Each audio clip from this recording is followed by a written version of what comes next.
While they call it the action track for a reason, the Richmond Raceway often playing host to some of the most thrilling stock car races you can find on the calendar. Today, though, it is not the stock cars that take to this, but good old Classic IndyCar Series season action. Welcome, ladies and gentlemen, to the PRS Classic IndyCar Series. My name is Ola Rempel, alongside Gary Godsill. We bring you all of racing action from start to finish from the Richmond Raceway. Gary, it is a track that, of course, has a lot of history in the stock car scene and some rich history as well within the IndyCar scene, although it may be perhaps checkered history for some in the entertainment factor, but hey, we're in for a good showing here tonight all the same.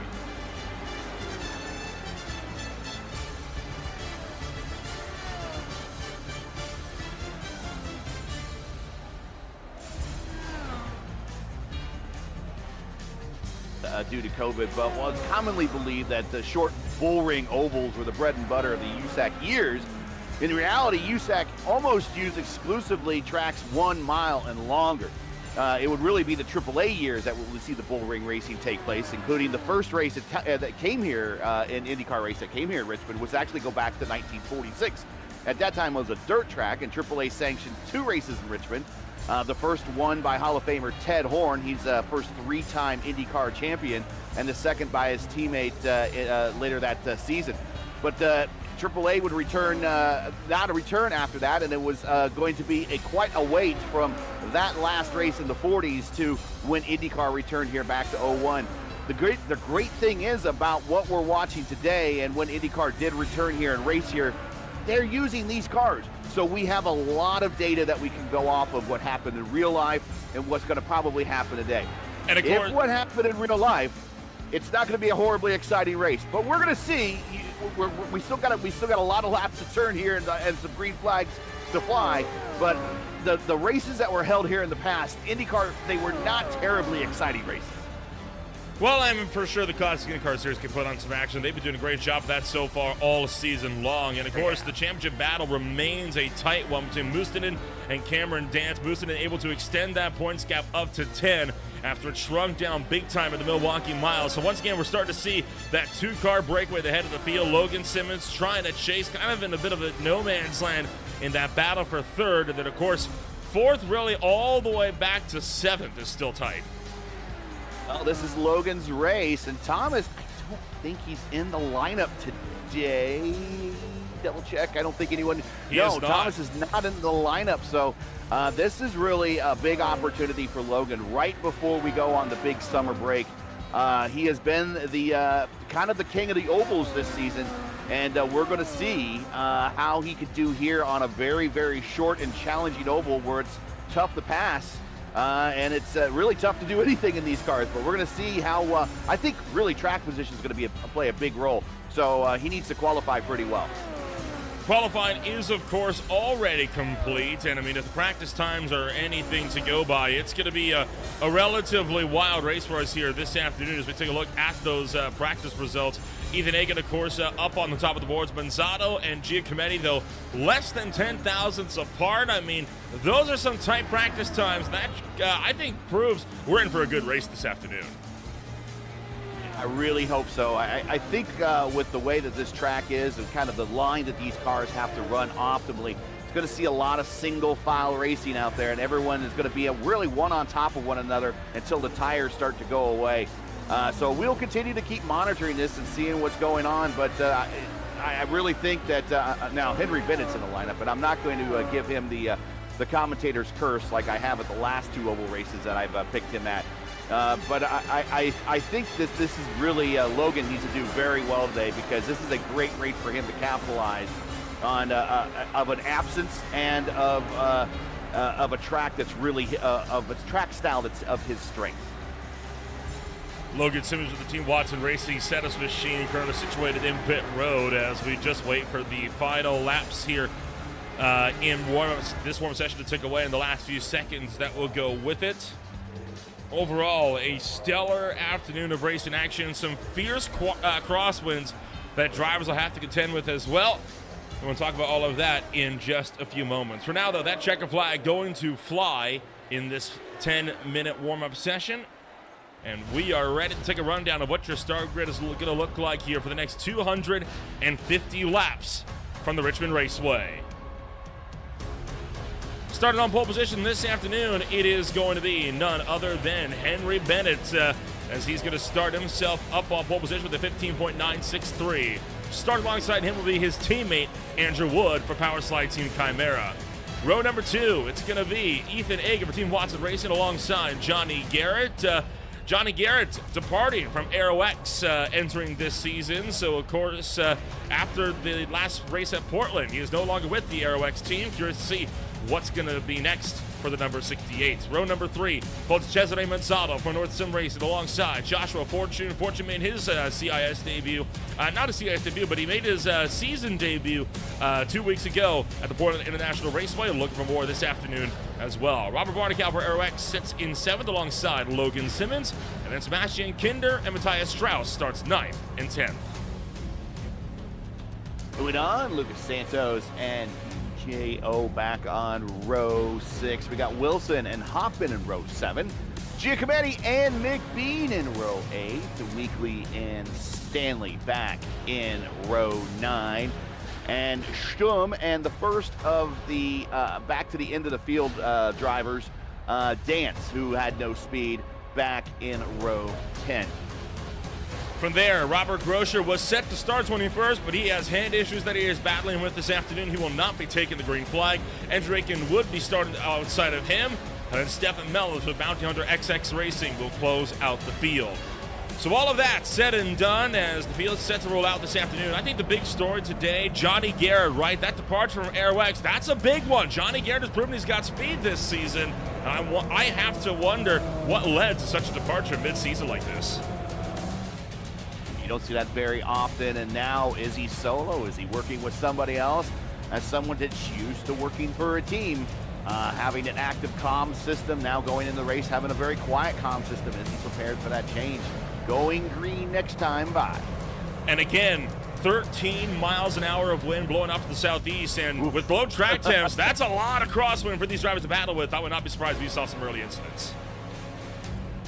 A lot of cars getting loose off of turn 2, but that's kind of the norm here in the Indy style cars here, regardless of wind or not. But we're coming through turns 3 and 4, getting ready to go green. 250 laps. Got a long afternoon here. We're happy you're joining us here on a Sunday afternoon as Henry Bennett leads the way into the restart zone. Green flags out. It's go, go, go from the action track.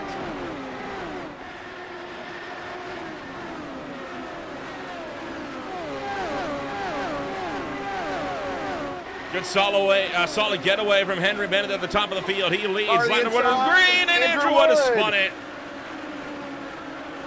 Looking like may have kept it off of the inside wall, maybe just as he's going to get that thing back sorted. No caution, but big problems early on.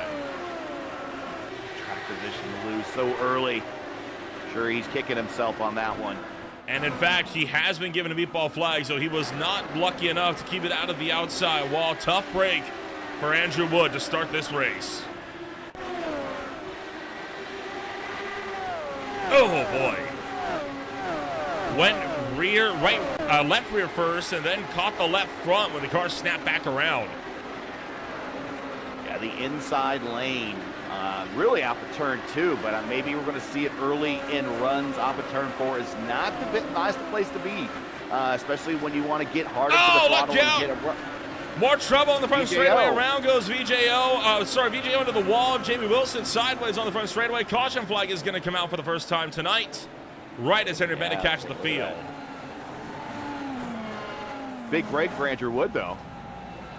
Big one, yeah. So caution flag comes out early. VJO caught the apron, as we like to say, apron bad. It'll get you. You can never be too careful when it comes to that sort of thing. And, well, we'll take a look at what happened there in just a moment. But, boy, rough ride to start out this race. And a rough day for Chimera and the Team Talent squad. 2 cars already involved in very early incidents. Jamie Wilson was in that one as well. Jamie Wilson, the car that spun off to the inside and into the infield grass. VJO caught that apron and got run over by Wilson hard into the wall for VJO, and then Wilson just never got the car settled, spun it down the racetrack. Did keep it off the inside wall, but that's going to be quite a bit of front wing damage that's going to need to be looked at. It's just one of those racing deals. I don't think Jamie did anything malicious. What happened is that when Vesa got down to the apron there and he clipped it, he had to come out of the throttle very quickly, and that is just the effect of the closing rates in these cars. And Jamie was very close, but when you get out of the throttle, these cars effectively hitting the brakes with all the downforce they have. And Jamie I don't even think Jamie probably knew what was going on. He maybe saw the car twitch, maybe saw him slow down a little bit, but by the time he starts to realize all that, he's into the back of the car that's having all those issues. And Jamie did nothing wrong. It's just definitely one of those racing deals, unfortunately. Yeah, tough break for Jamie Wilson. As you say, the Team Chimera crew already off to a rough start, including the fact that Andrew Wood has had problems. All of a sudden, Henry Bennett's running mate, all by his lonesome, and Garrett has improved up to second. The big mover, though, in those opening 5 laps, Cameron Dance already up 8 in those 5. You gotta make okay while the getting is good early in the runs on these races. Otherwise, the tires, when they start to equalize, you get into one of those long green flag runs, which I don't know, that remains to be seen here, but what happens is you start getting separated by a half second or so, and it's going to be really tough to pass cars unless they make a mistake in front of you. So what he's doing is capitalizing on while his tires are the freshest to get the best runs and passes on people, and he has definitely done it. I mean, up 8 spots already, and then we see some other people that have gained. Robert, with a bad hand, is up 5 spots, and Logan Simmons is up 4 spots. Yeah, Robert Groscher told us he was not going to be taking the starting grid this afternoon due to some hand problems that he was having. It seems he had a change in heart. 2 words, sandbagging, I think is what we call that. Well, hey, I mean, sandbagging or not, he's up there, isn't he? He's good, I know. Lower expectations and over-deliver. Green flag back in the air. Henry Bennett takes off towards turn number 1 already. Fortune under fire from Logan Simmons down in the turn. Numbers 1 and 2 as Garrett tries to run down race leader Henry Bennett. Just can't get the nose in there as they come around to 3 and 4. And now Simmons takes the third away from Fortune. Drove in deep going into turn 3, and here comes Fortune back. He's going to go down low and 1 and 2. Got to be careful. Oh! Side. Oh, a big crash, and already caution is out again. That car snapped dead left. And that, I mean, it was over from there. That was like I'm writing the script. This is not wrestling, folks. That was not supposed to happen, but that is predictably how these cars drive as you get on the low side, trying to pass someone in 2 on the low side, and you got that wheel turn. Just when the banking disappears at this track, which it does very quickly, the car just comes on around. There's nothing to hold the car down anymore. And no banking, you just got the downforce. Go ahead. Well, and don't forget that very fierce 15 to 14 mile an hour crosswing blowing to the southeast. That is right into the driver's right front, coming off of turn number 2, shoving him towards that inside wall. You have to wonder, maybe that didn't have a part to play in this as well. Catching a headwind coming down the backstretch and hitting the front wings first, that would add to oversteer. And that's exactly kind of what we saw there. Just smoked that inside wall. Spun back out of the racetrack. Did a good job to lock it down at least to avoid coming back up in front of other cars in traffic.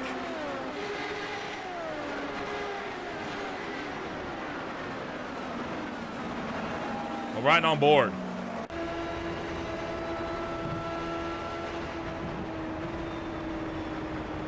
Hey, he doesn't feel it until it's done. Right, yeah. That little lip off of turn 2. He got caught out there.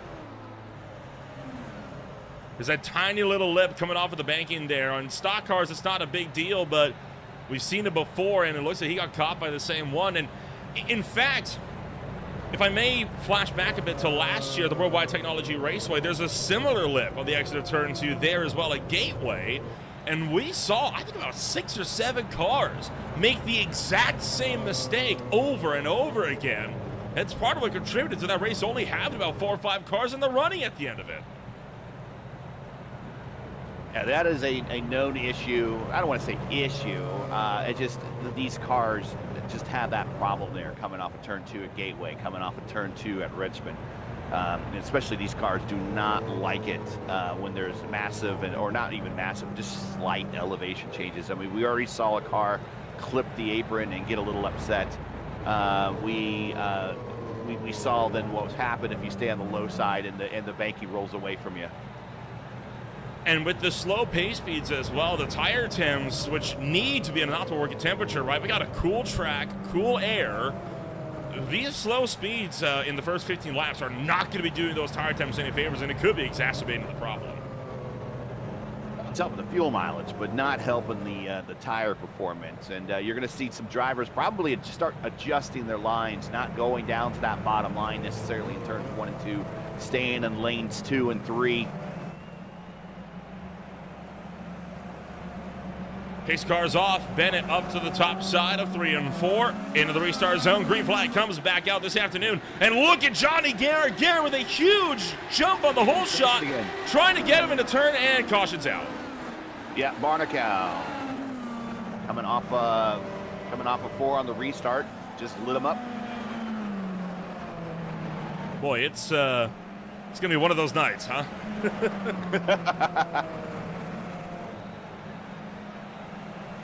Yeah, that's just kind of equate that to not running on a lot of ovals yet this season. I'm gonna take a swing on this and say cold tires kind of caught him out here. Yep, pretty much. Ooh, good job keeping it off the inside wall, though. Keeps it off the wall there. Just bruised egos and bruised tires, although he's going to stay out. Well, he's got some heat in the tires now, at least. Yeah, he does, for sure. Just went on him immediately, and then, oh boy. When you hit that wall, even at low speeds like that, it could very easily be a race ender. He is very fortunate that that car did not go down any further than it was. They do have tire limits for this race. They have 4 sets of tires, 1 on the car and 3 in the pit. So he can go and change tires, but he's dipping into that pool of available tires rather quickly, more quickly than he wants to. Franz Josef Stum in for a fuel-only splash and go. So far, that's not a bad idea. Yeah, so far, Barnacow and Up have not come down. Stum's the only one that has come in. Andrew Wood back out onto the racetrack after he got his damages repaired. What are we doing here? As disagreement on where the running order lies?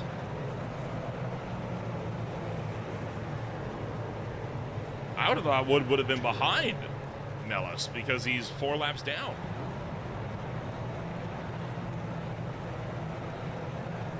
I'm not sure what's going on here, but he is behind his teammate for the start here, or the restart.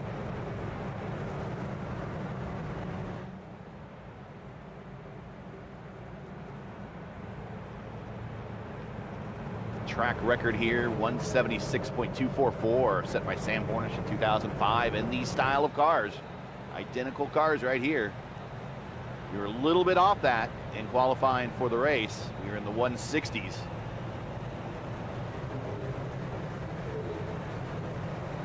Sam Hornish has 2 wins here. Scott Dixon has 2 wins here. And at least in Indycar history, if you started in the top 4, chances are if you did start in the top 4, you win. Is 8 of the 9 winners that won here at Richmond, all won starting from the top 4. The only exception is when Dan Weldon won here. He started in 20th.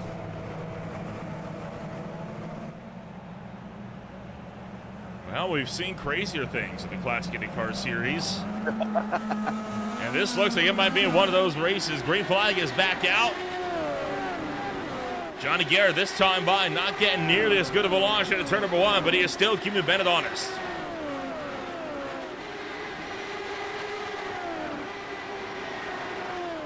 Yeah, so what he, and I don't know how much intelligence that he's getting from other drivers out there or what he's noticed, but he might be willing not to race down low to make a pass on somebody in turns 1 and 2. So he's maybe hypothesizing a better way around, and that might be on the high side, pinch the leader down and try to get a pass on the high side. Marshall Stanley on the move, gonna get around Caleb Weekley for 11th place down in turn 1 that last time by. So Stanley is gonna jump up a spot. Robert Groscher looking like he wants to go and attack Alexander McBean as well, as McBean sits just up the road.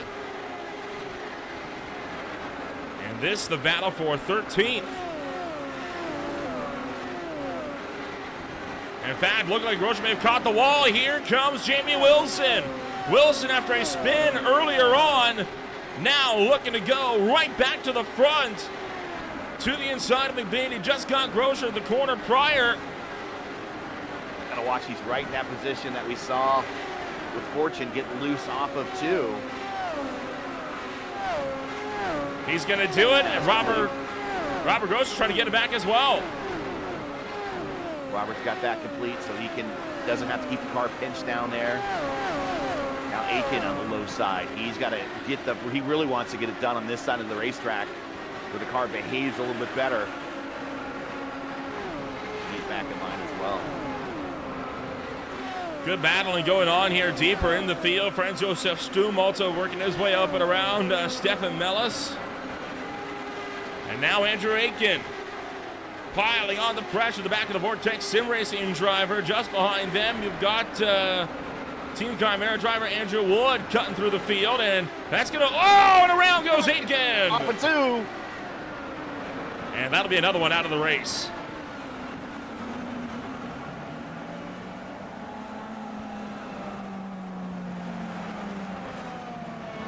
And that one, it's a little bit like Fortune's, but not identical to Fortune's. I think another problem that you have here is kind of unique to IndyCar that you don't see on the stock car side of things, of course, is the tools that they have available to them in the car, the weight jacker and the roll bars. And when you are trying to pass someone, you will be adjusting on those, specifically the weight jacker in these cars. It's more for finer adjustments. The roll bars are more for major adjustments. And then, of course, when you get to the pits, the most major adjustments are done with the aero changes and the tire pressure changes. But that's possibly that Aiken had maybe a little bit too much weight jacker dialed into the car. And then when he got back into single file racing, didn't reset it, just kind of kept it at the level it was. And that did not work out well because of the late snap on exit. He's repaired. He's back rolling. How about that? I thought that right front would have been completely destroyed. It looked like the toe was all bent out of shape. A few cars coming down to pit road. In fact, Jimmy Wilson, Cameron Dance in as well. So service underway for fuel, and for the most part, it's looking like fuel only. Except for Wilson, who I think just took tires. Seems early for that. Yeah, 31 of 250, and a good chunk of it's been under caution. So maybe he's just like, we're gonna dip into the pool. We're gonna try a new set of tires, see how this does. But if we get into a long green flag run, that means that he will be out there much longer than everyone else. He's got kind of nothing to lose from where he is in the running order. He's back in 19th. He's the last car on the lead lap. Slap on a new set, see what you can do. Maybe get some track position on the restart with the cars that are got on the older rubber. And just hope that we get a long green flag run and you can outlast everybody during that overlap period when they're waiting for you to come in and everyone else has stopped.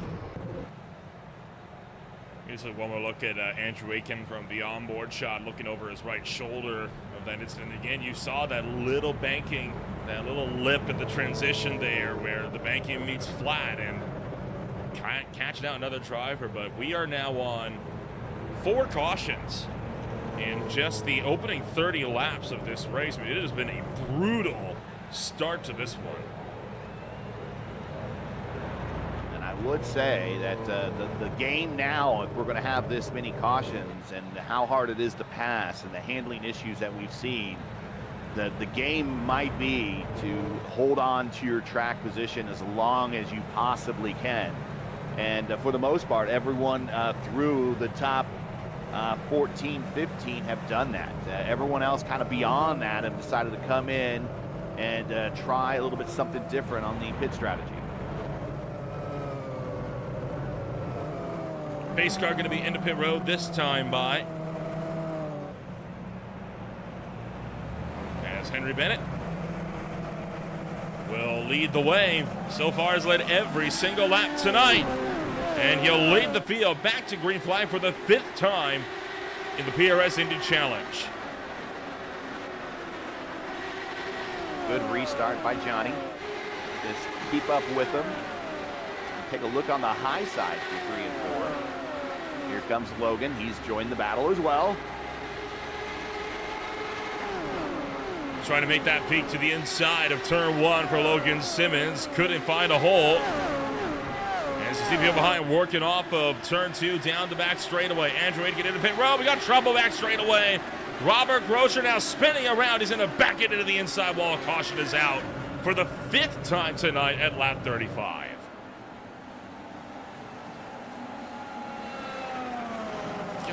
lead. Robert, Robert hopefully force feedback didn't hurt his hand anymore. But, oh, he caught it. Very similar to Aiken, but caught it. And as he caught it, it grabbed, and it steered him into the outside wall. And, of course, that right front is busted, so he's... Oh, he got hit by one of the Chimera cars. Andrew Wood got him. That's going to send it big time into the inside wall as well. But Wood was forgiven. The damage snapped back. Showing a black flag for Andrew Aiken right now as well. He might have passed someone on the restart, not sure.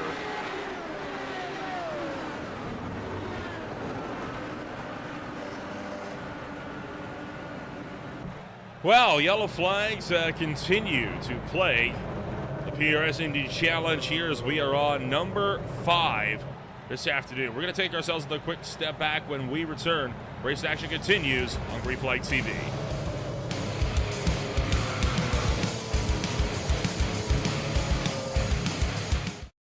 Racing isn't easy, but experiencing it is. iRacing puts you in the driver's seat with the industry's leading sim racing game. Drive on laser scan replicas of the greatest racing circuits from around the world. Go head-to-head against other drivers chosen by skill-based matchmaking to ensure competitive racing at every level. Compete across all your favorite series. In officially licensed cars, engineered to deliver the most accurate driving experience possible.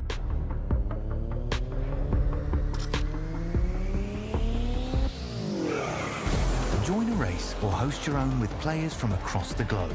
Race against the computer or in a league with friends. Feel the thrill behind the wheel. Visit iRacing.com.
Welcome back to Green Flag TV, where we are moments away from getting racing action back sorted here on Green Flag TV as the lights are down and we are back to racing at the action track.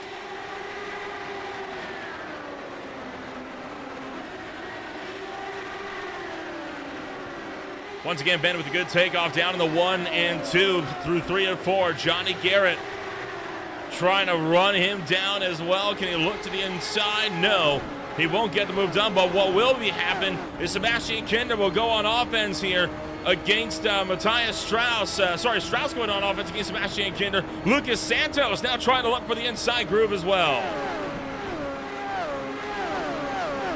Freight train going on there, but everyone got straightened out. And they're so fast here. I mean, we are doing 16-second laps. We're doing 15-second laps in qualifying, and you're going straight for maybe 3 seconds of that. When you're going down the backstretch. Henry goes purple that time, 1:58.1. So there's not a lot of time, and you're making adjustments in the car in the wall. Oh, that's Kinder. That is Sebastian Kinder. A lot of time. Looks like he managed to pull it together at least, and we'll keep this thing going. And we're back to a yellow. I spoke too soon. It is not for Kinder, though.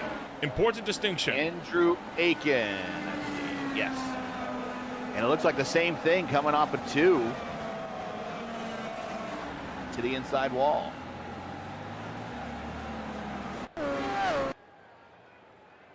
There you see, just lost it And I catch it at late. He's going to spin, and I think went right into the inside wall.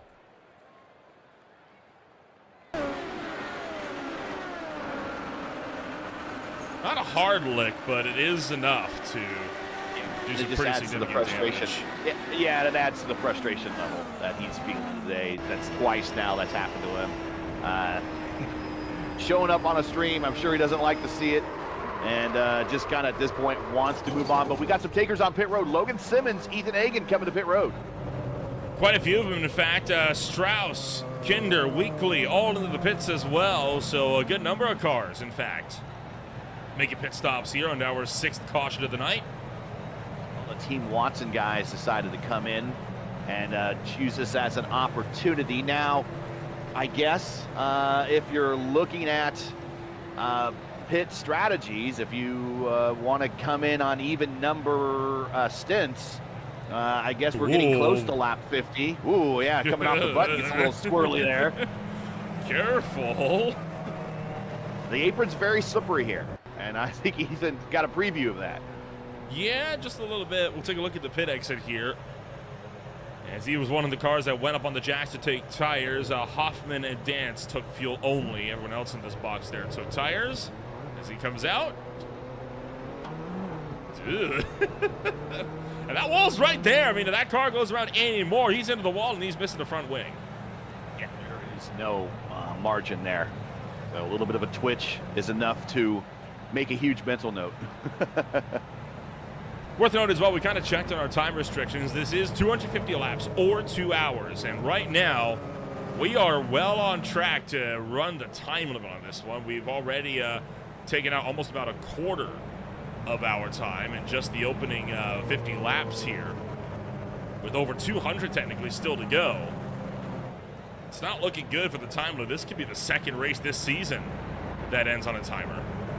Well, and that's going to make track position even more critical, knowing how hard it is to pass here. Just holding off and waiting for the timer to hit 000. That's, maybe a strategy that somebody might want to employ. They just know they don't have the pace, but they know it's very tough to pass here, get that track position, and hang on until the time limit gets here.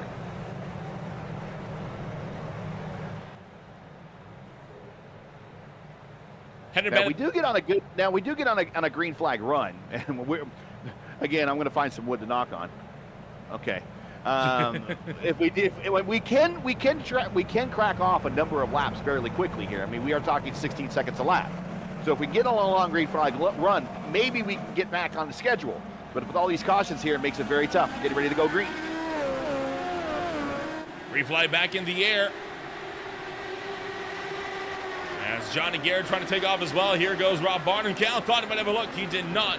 One of the drivers, though, that will is Cameron Dance, as Dance fights his way up into the number 7 position, while other drivers are starting to slip through the field. Giacometti is dropping like a rock. Mitchell Stanley also up 13 spots to equal what Cameron Dance has had. So let's continue to watch those two. They might have a setup that's going to work in this situation. Oh boy, an aggressive look to the inside for Ethan Hagen. Screams the inside of Jan Hoffman. His teammate Logan Simmons pounding the back gearbox. As Hagen going to lunge to the bottom side of Hoffman, trying to pick him off.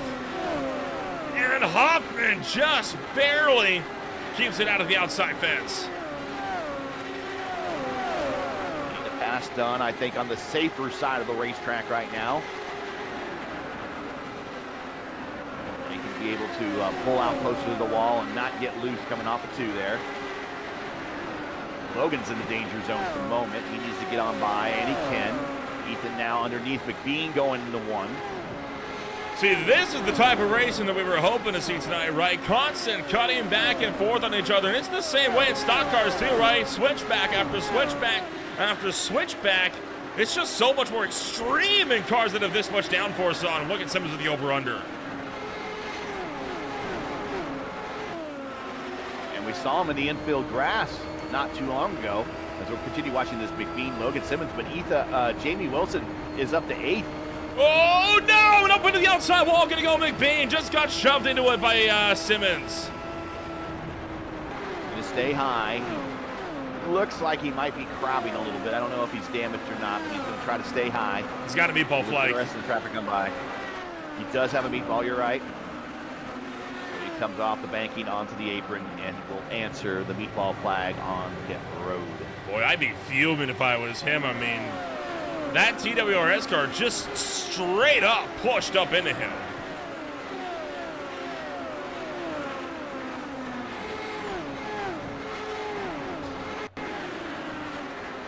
Take a look. This was the lap preceding. As Logan Sim was down to the inside trying to fight it out with McBean, and here Simmons just goes with the send and just washes up and shoves him into the fence. Caution. Oh! And it's Santos. No, not again. And it's off of 2, and it's to the inside wall again off of 2. Screechy Moose Motorsports woes continue as again he has a meatball flag. The good thing is he has stayed on the lead lap, so he can catch the end of the field. Looks like the car is mostly intact. I doubt that would be any real concern. It was a good hit on the right rear, but it snapped back into place, and looks like he might have got a little forgiveness from iRacing on that one. They'll see if that translates into any real damage or if he truly is forgiven. But back under caution here at lap 60. And Henry, I think just keep staying out. I think he just keeps staying out. Now, he might decide to come to pit road this time. And no, he's staying out. That is the play. I think you just stay out until you have to come to pit road and get fuel and tires. So I think it's about prevalent. Now we can bring this up. There, you can see the laps up there on the top left of your screen, right? Where you have 190 laps to go. That's the time we got left. We are already down half an hour of our 2-hour time limit. It's not looking hot for this race to finish on time. Now, granted, if we go green here to the end, this race will be done in 50 minutes. I mean, it's not going to be a super long race and how quick the laps tick away, but that is really reliant on us going green to the end. I would race this race, even though these cars particularly don't have rain enabled on them, and we don't have rain showers that ever pop up in any of our races, especially on an oval. But if I were these guys, I'd go into a rain frame of mind, and I'd just be like, now you're just racing to a number. You're racing to a time. You're not racing to a lap number. And just pretend that rain is coming and that you need to get this done quickly.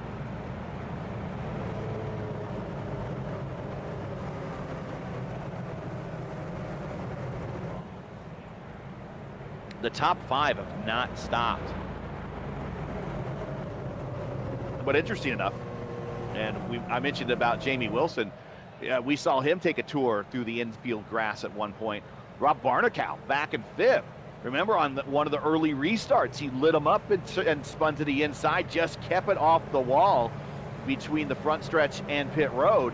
He just decided he's going to stay out and make it as long as possible. Look what track position has bought him. He's now up the 5th spot. A solid run for Barnicow, as he is going to remain pretty securely where he's at right now with the VRX number 12, and I think it was caution number 3 that he spun on the restart to bring that out. Pace car's off once again, and yet again Henry Bennett launches out of turn 4. Green flag is back in the air. Cameron's got a bit of a bead on Rob going into 1. He has slightly fresher tires and gets that pass done, and he's going to bring Jamie right with him. And in fact, Ethan Aiken going to go down the inside as well. Here comes Logan Simmons. Oh, Barnicow turn! Up outside! Somehow they save it! All right, that's the action track right there. That's what we came to see. Little wheel-to-wheel action.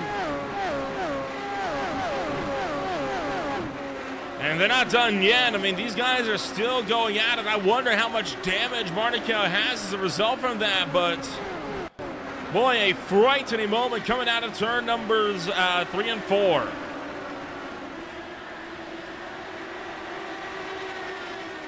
Good Luckily that save, happened though. Yeah, and luckily that happened on the front stretch where you have a little bit more room width-wise.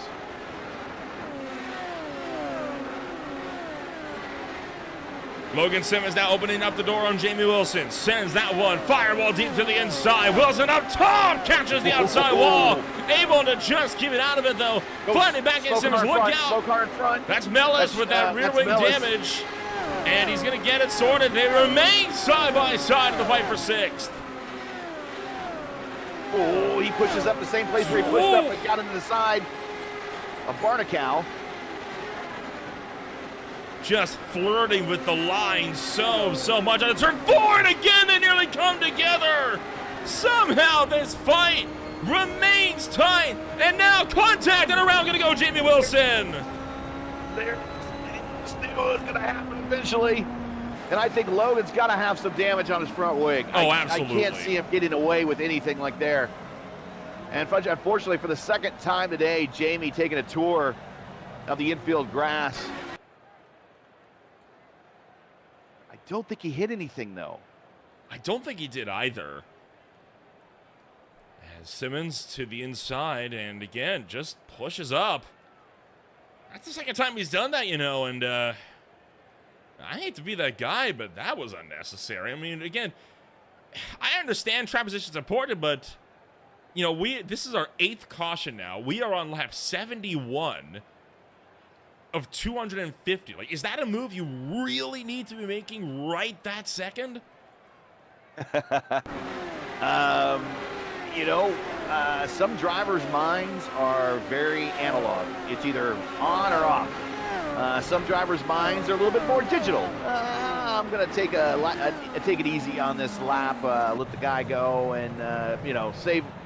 Discretion is the better part of valor, and save my tires maybe for another lap or so. You know, it's hard to say what type of driver Logan is, but he might be a very analog driver, and he's like race mode engaged, and he was wanting to get that pass done at all costs. I can understand, but at the same time, you know, situational awareness has to be a factor at some point in the equation, and Henry Bennett's out of the car. The dominant car of the day is out. He came down to pit road, and he is retired. Don't know if he had a mechanical of some sort, but the car is parked, and he is retired. He is out of the cockpit. No, he's rolling back again. Well, just in the nick of time, too. He almost went a lap down. I was wondering, is like, what, was he just, had he had enough of all the pacing, or? Henry, with the eye pacing, well, it's, you know, where he is, it's in the evening right now. He's racing from the UK, but it's not too late into the evening. He did use this opportunity to make his pit stop at lap 73. So maybe he just took an opportunity to make a run, quick run to the fridge. You have about a minute or so under caution here before the pace car comes back around. And maybe he just made a quick run to get something from the fridge, maybe adjust the VR headset. Who knows? I don't know, but he's still on the lead lap and still in this thing, and turns the lead over to Johnny Garrett. Garrett, Manzotto, and Stanley have not stopped yet. And again, I think this is the game to play, especially with the cards we've been dealt with, a number of cautions, and now this possibly turning into a timed race. I don't think we are quite at the time race point just yet. I do want to check in on it again when we get around to the halfway point, but I don't think we are like fully committed on the time. We are still at the point where we can very easily finish this race on laps. If we get the laps in, is the critical problem. And hopefully Johnny has made the necessary changes to his tools to adjust for now being under clean air, as Dance gets the drop on Stanley. Stanley, not a great restart. Here comes Dance to the inside. Marshall Stanley going to be losing out here. Logan Simmons trying to look for the inside as well. Simmons to the bottom side, pushing up. Marshall Stanley tucks in line. And a great move for him. Just behind him, you've got Ethan Hagen trying to look to the inside of his teammate. That's going to go nowhere.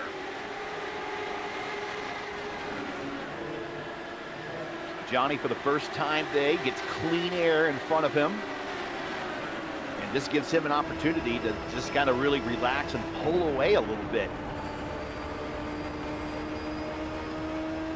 Whoa, look at the big run from Marshall Stanley. Screams to the inside of Logan Simmons. Might be able to get him here off of turn numbers 3 and 4. Through the tri-oval, back around to turn 1. Stanley still on the bottom. Simmons up top. He clears.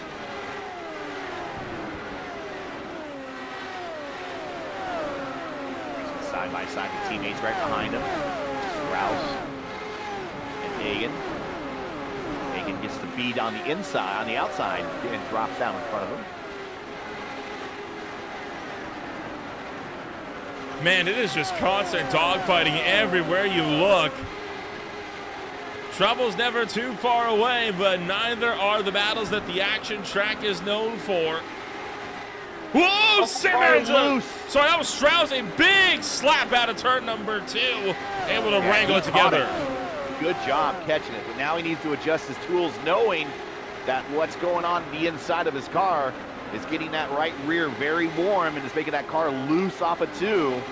And he is adjusted, and he's made the pass. Jan Hoffman thought about going for the dive bomb to the inside of turn 3, thought better of it. Stefan Mellis has a black flag, and he has got a yellow flag as well. I'm willing to bet he has lost that car fresh out of pit road. No, off of 2. Just off of 2. What did he get? Back end comes around just like we've seen everyone else happen today. Incident limit. He's probably hit the incident limit.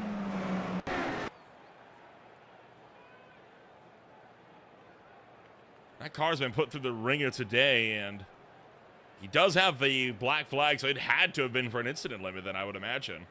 Yeah. That's tough. You saw him throttle up to try to keep it out of the wall as well. It just was too little too late. Do we see Garrett Manzatto dance? Dance comes to pit road, so this is going to be his second stop. He stopped on lap 80, came in at 83. Top 3 continue to stay out. Garrett, Manzatto, Stanley all have not come down to pit road just yet.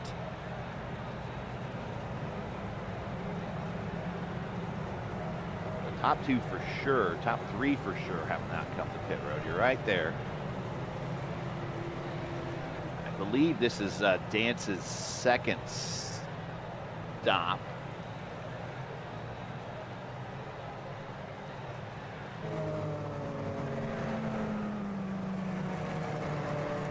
He came in at he went 53 laps on that's his second stint. So he stopped in the 30s. I think he stopped in like 31 or 32.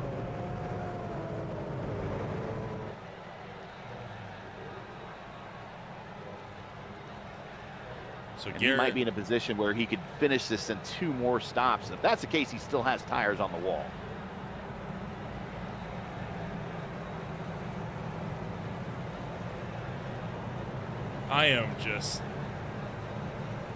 I'm almost at a loss for words with how this race is panned out. I mean, obviously the road course races, you know, we see a lot of the field separation that we're used to seeing on the road side of things, and usually those races are relatively clean, and it's such a stark contrast from one to the other. And of course, this is the last race before the summer break, but when we return, I'm really excited for when we return, right? Because we're headed to the Kentucky Speedway.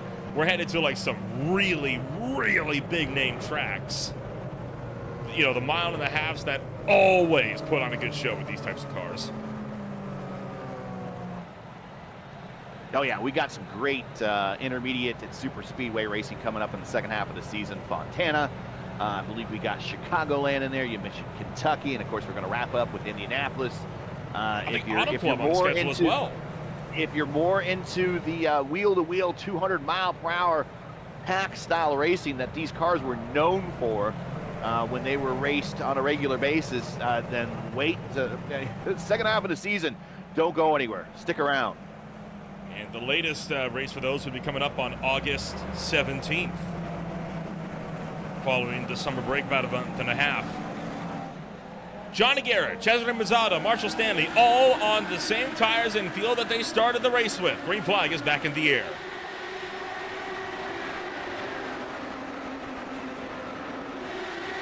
Boy, Simmons wants to go. Hounding the mirrors of Marshall Stanley. These two already had a close fight earlier on. We might be gearing up around 2 in just a moment. For now, oh, here we go. Simmons making the look. Oh, nearly takes him out. Got to be careful racing your teammate.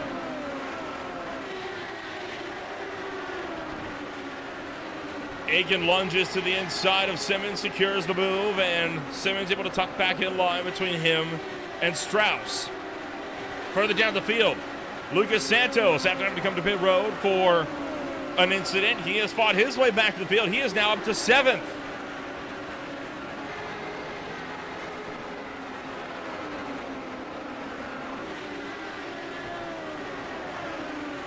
Stefan Mellis returns to the racetrack out of pit road after having to serve his black flag, but you can tell that car still with a lot of rear wing damage, very slow on pace. He'll have to keep a very close eye on it. Yeah, he's going to have to watch his relative. He's going to have cars on top of him all night long, but he's kind of hoping that we're going to get some more attrition, which I think is not a bad gamble at this point, and maybe he could just keep rolling and make up some spots that way. 2 more laps. If something happens to Andrew Wood, he'll pass Andrew Wood and go up to 17th. So a couple more retirees, maybe he can crack the top 15. Stum going to fight it out with Henry Bennett. Bennett going to get around him, so Henry Bennett started to claw his way back up through the order. He is now up to 14th place after he came down to pit road almost 10 laps ago. Jamie Wilson now attacking Sebastian Kinnard to the inside of 1.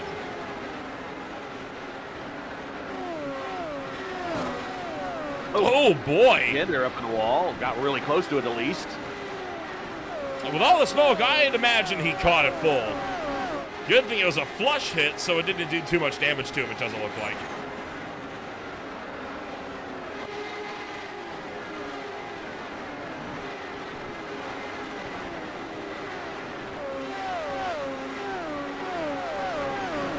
Get to that long, okay, no, jinxing this. I'm going to knock on some wood here. If we get to that green flag run now, I feel like these guys have had enough preview here. Oh, nope. I blame you for that one. That one's on you. You have no one to blame for that but yourself. I didn't even need to say anything. You did it for me. Jamie, you let me down, my friend. Oh, my goodness. Let's see what happens here. Oh, my goodness. Oh, and it's loose off of 2 just like everything else. Man, turn 2 has been calamity corner this afternoon. A majority of the incidents have been in turn 2. And all the same thing, right? Just getting loose on the exit. Yeah. Oh, it's a combination. Yeah, it was a good hit. And it's a combination of too much weight jacker, probably too stiff of a rear bar, and running your right rear a little ragged and getting it warm, so you kind of lose adhesion. And then you want to come off that corner. You're playing with the throttle anyways, but you want to be in 100% throttle by that point in the corner, so you can go down the backstretch at 100% throttle. And so you're everything the car that you're doing in the car is kind of fighting what's going on physically with the car, physics-wise. And the back end just wants to come around right there under those conditions. And don't forget, I mean, we got some pretty vicious gusts of wind, at least IndyCar for IndyCars, coming from the east at 12 miles per hour. And if you could catch the front end right, that would attribute to and add to acute oversteer. Johnny Garrett continuing to stay out, by the way. What do you make of this? I think that's the move to do. Don't come to pit road unless you need to put fuel in that tank.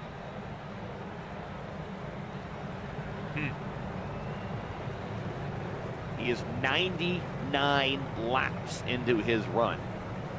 Now, for stock cars, that's 99. Yeah, for sure. Now, for 99 laps, though, how many? What? At least 20 under caution. Oh, more than that. I would predict more like 30 to 40. Yeah, and I bet you if you ride with him on the in-car, he's probably got the clutch engaged and he's coasting right now. What are we up to? Caution 9 now, or are we on 10? I think we're in the 10 zone. Oh, I think boy. we've gone double digits. It's a If brutal... someone's watching from home and they got an exact count, go ahead and pop into the chat. Oh, dear. Now the lights go out. 150 laps to go at the line. A long way still in this race.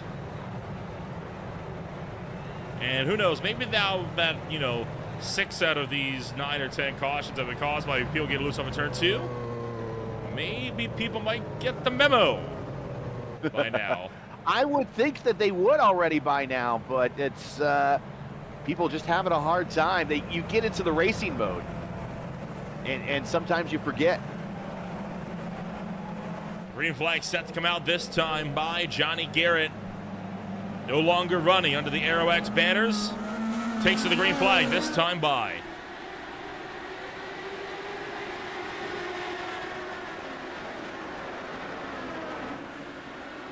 Now the tires behind him, and Ethan Hagen, he's 54 lap old tires, which sounds like a huge number anyways, but you got to consider now Johnny Garrett's tires are coming to over 100 laps on this stint right there.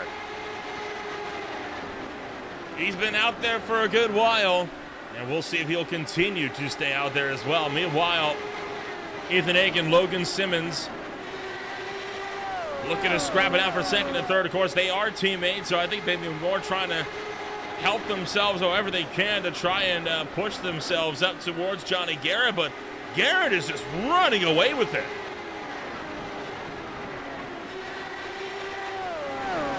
That's clean air right there. That is the benefit of clean air. There's nothing else there. Well, I'll take that back. He's also a little bit lighter on fuel. It is wild to think that that is how much of an impact that clean air has on one of these race cars. As Garrett, Hagen, Simmons, Strauss, Santos, all running within the top 5. All trying to see if they can get a run going here. There's Jan Hoffman trying to close on Cameron Dance as well. Interesting. And work with me here. We get a lot more caution. We are coming up to lap 106. We reached the halfway point at 125. If Johnny Garrett can get into the 125 and beyond, and then we have a lot of caution afterwards, he might be able to do this race under one stop. Wouldn't that be something if he's able to pull that off? I mean, I normally wouldn't entertain that in a race this long, but I'm starting to believe. You would never consider an oval race, completing an oval race under one stop. But mathematically, it could be possible. Situationally and mathematically, it could be possible if he can get closer to that 125 number. Oh, Cameron Dance caught the outside wall as they run down Stefan Mellis, one of the lap cars. Jan Hoffman going to go to the inside. Barnicow to the inside now. They've got to contend with Caleb Weekly just up the road as well. Remember, Weekly has been involved in this for the last little while, and Cameron Dance opens up the door. He got to the attenuator a lot faster than he anticipated that time.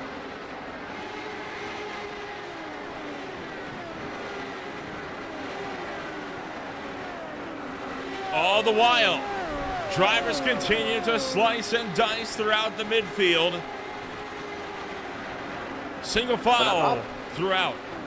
If I'm Hagen, Simmons, Santos, Strauss, those guys that are behind the leader, Garrett, if I've been paying attention, or I have someone on my team that's been paying attention, they're telling me Garrett's not stopped yet. So why do I want to get up there and run him down, or try to run him down, get up there and get myself into a situation that we've seen coming off of 2? I'm just going to follow behind if I'm Ethan and maybe try to get some fuel conservation, because we know we're going to see a lot more cautions. I'm going to wait till Johnny comes to pit road. I think that's a very wise move, right? I mean, if you can wait till he comes down to pit road, you can get on an even cycle with the lead and potentially try to jump him as well. Cameron Dance misses the bottom of 3 and 4. Barnicow does the same. Hoffman going to pull a gap here in the battle for 8th. Comes Henry, who is he says down 9 spots, but since the restart, I mean, he's up like 5 or so since the restart, so he's the man on the move, and he's going to pick up another spot right now. Henry Bennett drives the point, battles on for third as well. Look at Lucas Santos! Santos making the lunge for third. The driver that was into the wall about 50 laps ago, driving back to the point. And correct me if I'm wrong, but I do believe that is a career best for him in the Classic IndyCar Series. And he's up to third. Having himself a good race. Well, and this short oval track is very much a rhythm track, so he's worked himself into a very comfortable rhythm. Big twin jump of 2. Yeah. Oh, what? We got one car around. Hold on. Matthias Strauss on the inside wall, and that is just shy of halfway. And again, same thing for Strauss, although he noses it into the inside wall and then ping-pongs it back across, and luckily there was no other cars there side by side. And he brings it to a stop. So now does Johnny Garrett come to pit road. And I would say that Johnny probably wants to take this opportunity to come to pit road. He gets picked up by the pace car. And we'll see if pit road's open in time for him to make the dive down there. Yeah, just as I thought he would. Close to 125 coming to pit road. Huge hit for Strauss. Nose first into the inside wall. Johnny Garrett comes to the pits. Does not. Oh no, a few cars coming with them. Bennett, Manzato, Cometti, Stum, and Strauss all to the pit. Confused Stum, Strauss, and combined the 2. How about that? So good 5 cars coming to pit road.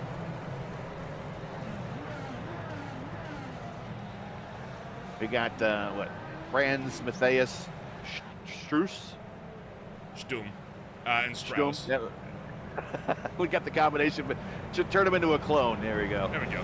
But Ethan, I figured Ethan would stay out, and that's the easiest pass he will make all day, frankly, right there. And he is now your leader. Lucas Santos now second. Logan Simmons now third. Now these guys all pitted there.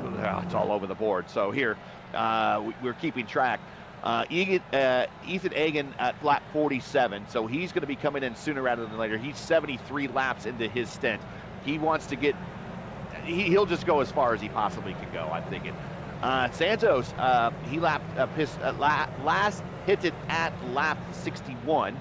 Logan Simmons pitted at 47 with his teammate Egan, and Kinder also at 47 with his teammate Egan. Jan Hoffman last pitted at lap 84. He's only 36 laps into his run, and he's at the point really that maybe his next stop might be his last stop. Well, we got this brief moment under the caution flag again. We'll give a thanks to the guys who keep the lights on here for the Classic IndyCar Series. Today's race brought to you by Paper Recycling Systems. Founded in 1989, PRS first provided cold milling services to the Southern California market. Now they have grown into the premier general engineering subcontractor for cold milling, soil stabilization, roller compacted concrete, and cold in-place asphalt recycling in California and Nevada, with a presence in Utah, Oregon, and Washington, with them adding the pavement coatings company to their repertoire as well in 2007. They are proud to be 100% employee-owned. For more, visit pavementrecycling.com. And of course, big thanks as well going out to the Virtual Racing School for being the title sponsor for the Classic IndyCar Series here in 2025. And alongside them, of course, Butt Kicker, a long-time sponsor of CIS. How to make sure that between those three, we continue to bring you racing action week after week. Green flag is back in the air. Ethan Egan takes off.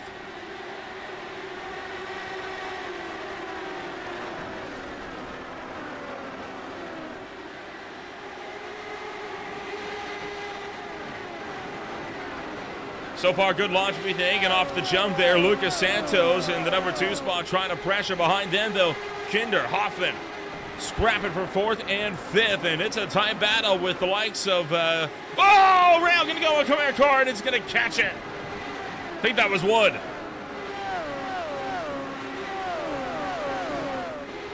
All over the place. We got Jamie Wilson's on pit road, and he's been there for about the last 11 minutes.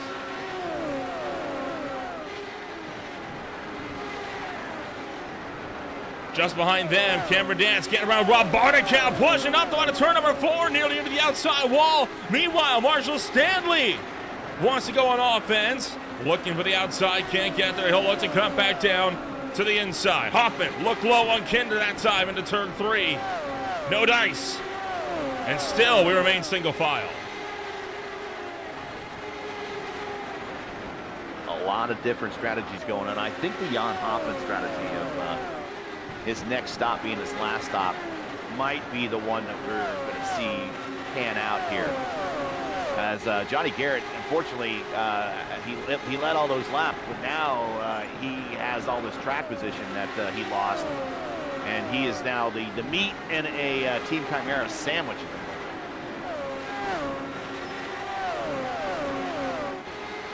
And struggling to keep up pace there. Well, this fight for 4th place on down is a tight one. In fact, it kind of bleeds into this. No, Garrett's lost it. He's going to collide with Henry Bennett.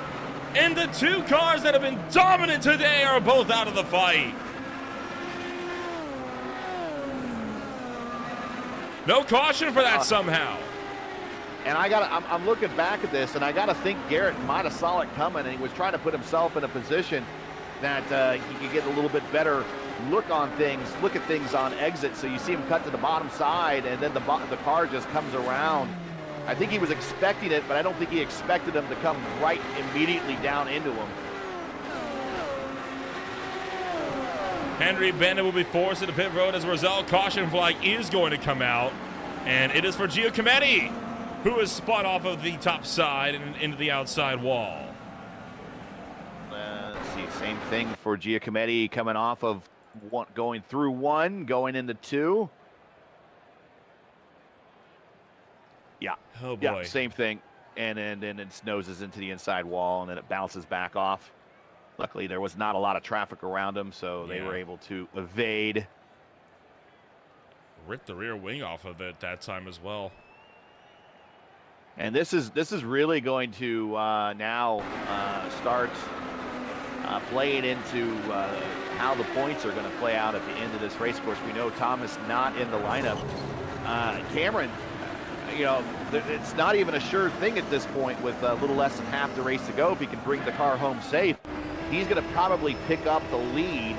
And then Logan Simmons, he's now up to 3rd. But again, there's no sure things here today at the action track, especially with we've seen just about everybody being bit by the bug coming off of 2. At this point, I would say if you're just a driver at any point, I think that the race that you need to race is not the cars around you, but you need to race the racetrack and bring the car home. No caution is once again out for the umpteenth time today. We'll once again jump back and take a look with more in just a moment.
Welcome back to Green Flag TV. Moments away from getting this race underway. Lucas Santos currently leads in the Classic Indycar Series from the Richmond Raceway after everybody else came down to pit road.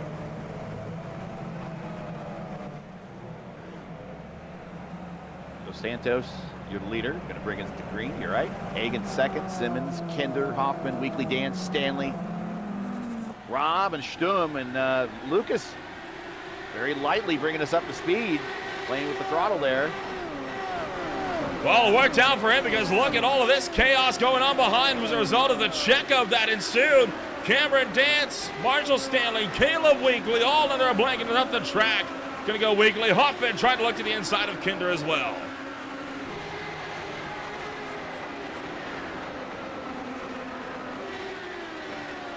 Oh, Hoffman just cutting the nose there of Sebastian Kinder, nearly wiped him out as a result. Good job, and that's kind of how the desperation now of needing to get things done. And Cameron. Oh, around goes Kinder. Yeah, Kinder's line was. Oh, and my. Into it. Oh, no.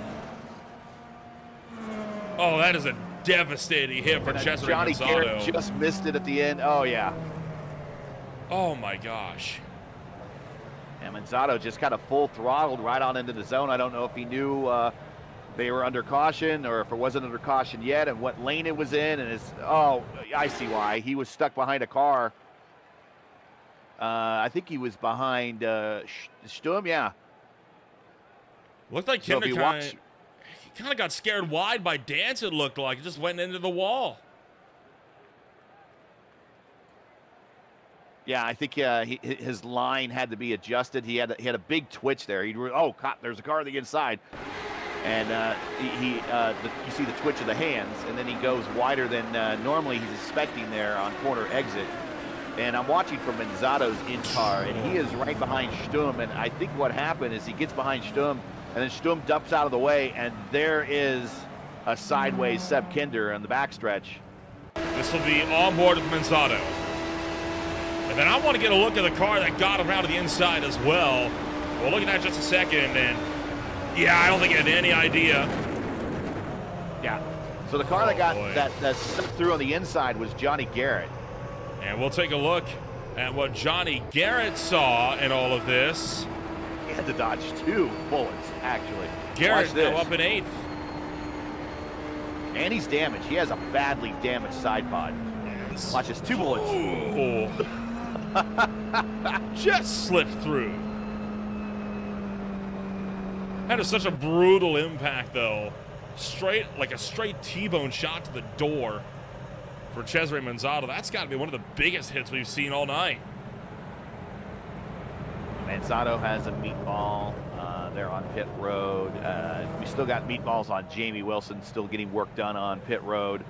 And Robert still on pit road with a meatball. But I believe the 2 ladder ones there, their days are done. I think they're just still in the sim, maybe helping teammates. But Santos last stopped on lap 61. He's 79 laps into this stint. The long stint of the day so far was Johnny Garrett, who went 100 and, well, he had to come to pit road after, but he went well into the 100s for his first stint. Santos might be able to do the same thing, but he still needs to make another stop. So he'll still, if he can get the deeper into this run he can get to make the next stop, might be his last stop. I'm trying to say. So Lucas Santos will lead this field around, leading his first laps in Classic IndyCar Series competition. This is after he had crashed into the inside wall all the way back about 80 laps ago. Green flag is back into the air. And already Weekly making the look for 4th down the inside of Marshall Stanley. And then we got Seb Kinder checking in from the infield care center. It just quite says, I'll clean it up. Darn it.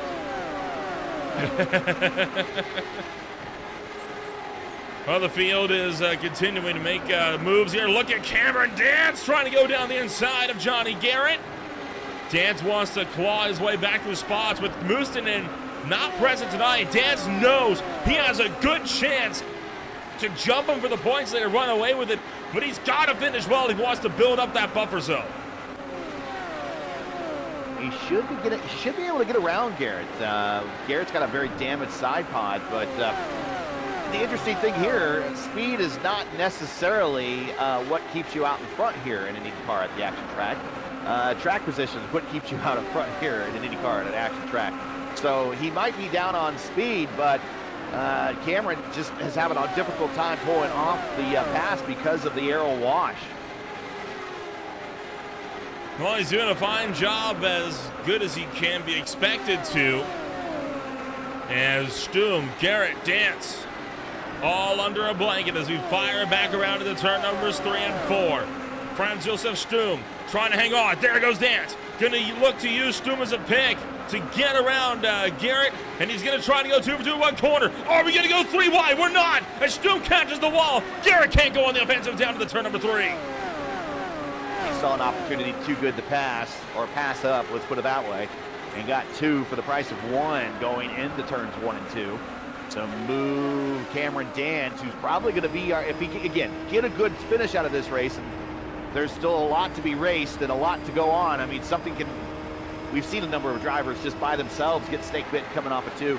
If Johnny or if Cameron can very simply just get to the end of this race and get a good finish, he will be our points leader at the end of this weekend. And just up here as well, the battle for the 5th place spot as it runs. This is between Weekley and Barnacow, with Dance loosely tagging onto the back end as well. Oh, trouble, big trouble behind. Johnny Garrett has just been spun and he is out. And he caught some air, I think, as well, or someone caught some air back here.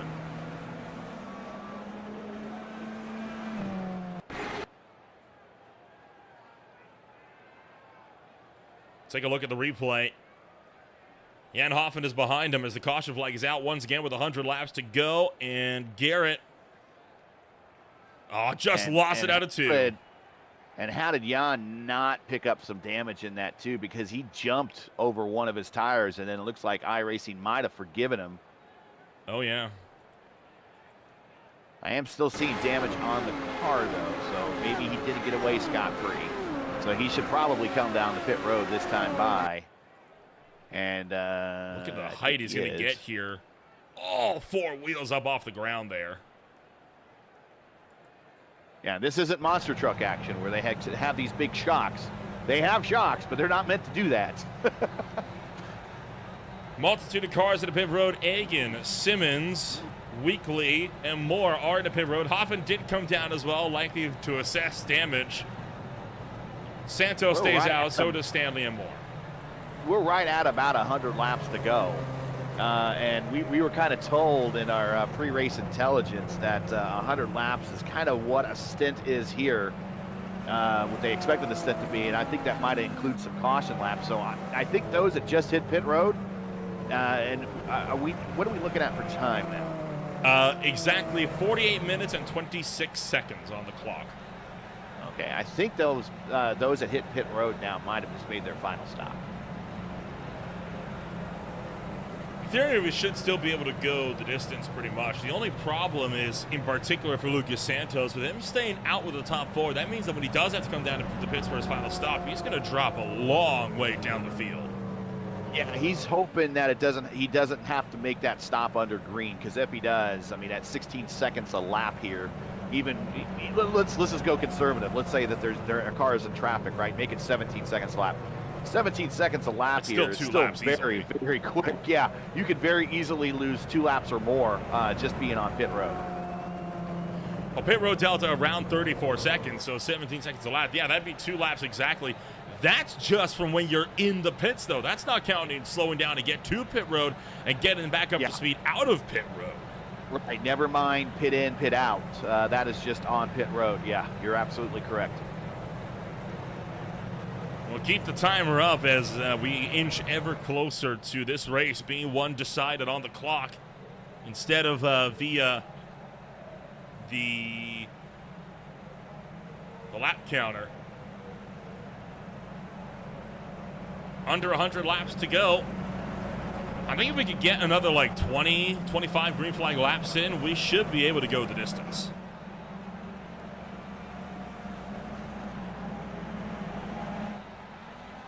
Here we go, green flag again. Held the field for a while there. Look at the massive check behind as Dance was already looking at the inside of Barnicow, and he's going to pounce down to the inside. Oh, we've already got one around and into the outside wall. It's Johnny Garrett, and that's going to bring the caution out quickly, which is exactly what Santos is hoping for. Might be day done. Yeah, the way that Johnny's car, how it wrecked there, where he's turning in, that means something's probably broken on the car, or just it's not going to be repairable, and hitting that wall might have been the coup de grace on that one. And so he is going to go and head in tow, and that might be day done for JG there. He's already got rear wing damage from that prior crash, and just I don't think realized how bad it was until he actually entered the quarter at speed.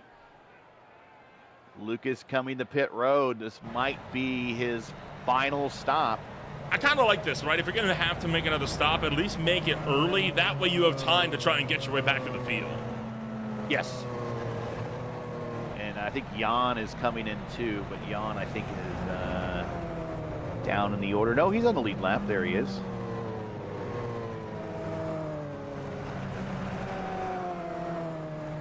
Take another look on the incident with Johnny Garrett. Just coming down to the turn number one, and he's going to hit that wall pretty flush, as that rear wing damage just bites him into the corner instantaneously, up and into the wall. Not a hard hit, but I think the realization of how much damage was actually done was enough to kind of take him out of the fight.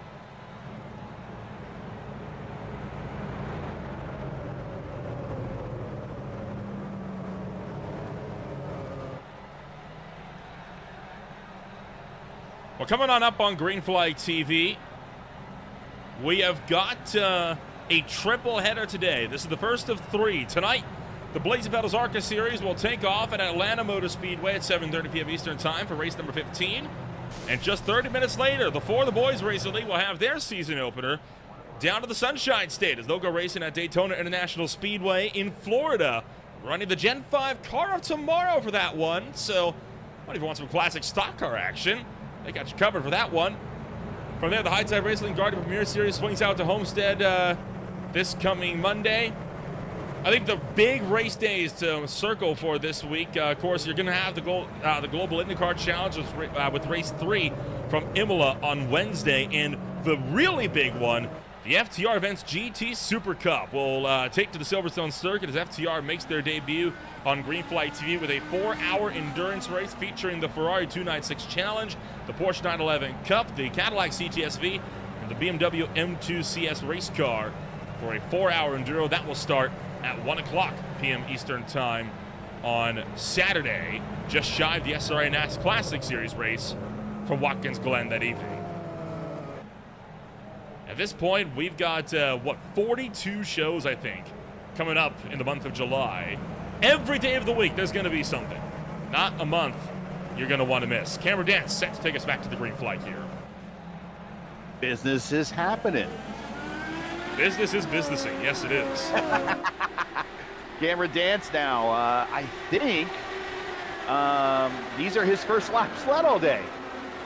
Shockingly enough, he was one of the cars that was looking to put the challenge out earlier on. Oh, Barnicow with a bad lunge out of turn 2. Simmons takes advantage, swings the inside of turn numbers 3 and 4, cutting out, and he's going to take third away.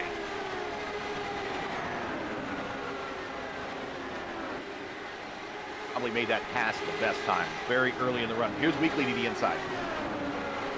Caleb Weekly down the inside of the racetrack. Rob Barnicow up on the top side of the racetrack. Now, are we going to go 3 wide? We're not. The lap car backs out. That is one of the Chimera runners back there. I believe that is Jamie Wilson. No, sorry, that is Andrew Wood. That is Andrew.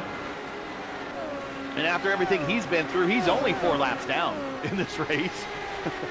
Ethan Hagen, meanwhile, keeping Cameron Dance very honest at the top of the field, not allowed to break away. Now looks for the inside for the race lead. Ethan Hagen down to the inside for the Team Watson Racing setups. Number 20 pulls clear, Dance into the wall off of 4, and Hagen trying to steal this away in 1.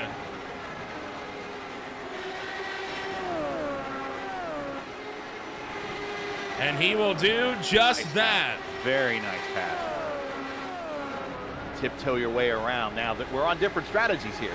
Hagen pitted on lap 152. Cameron Dance pitted on lap 139. I think Dance needs to stop again Egan might be good to go to the end. Rob Barnicow, we know, needs to stop again. He has 92 laps on this stint. Cesare Manzato has just cleared his meatball flag, although he still has what would be a black flag to serve. So has Johnny Garrett. Still got that as well. So one by one, drivers getting their damages paired to the pits, but at this point so far back that they are not making any moves to return to the racetrack. The situation in terms of the field right now, we have 23 start this race. We are down to just 12 on the racetrack and only 9 on the lead lap. I told you this might be a day for Simmons to capitalize, and there he is sitting in third place, just behind this lead duo. Marshall Stanley, meanwhile, he wants to go as he's going to easily pick off Caleb Weekly. I think Weekly kind of just let him go there. Didn't really fight that one all too much in 3 and 4. Maybe he's adjusted the strategy that we're just going to bring the car home right now with so few cars running. Looking at a top 10 finish, if you just stay on the lead lap. The top 9 is on the lead lap. And I would say getting out of Richmond is a priority for everybody now and not make anything worse. I wholeheartedly agree with the sentiment. You know, this has really turned into a race of survival, and I think that has been made evident by how much we've seen drivers tend to back it off from the extreme side to side we were having earlier on. And Simmons has caught a black flag. And it falls apart for Simmons, and I believe it caught the wall exiting turn 4. Yeah, a big lick off of 4. Yeah, that is going to be, and obviously getting the black flag, I believe, is that an incident limit? It'd have to be. There's nothing else it could be. Yeah. Oh, man. Well, just like that, he said it was his race, and, well, how quickly things can change.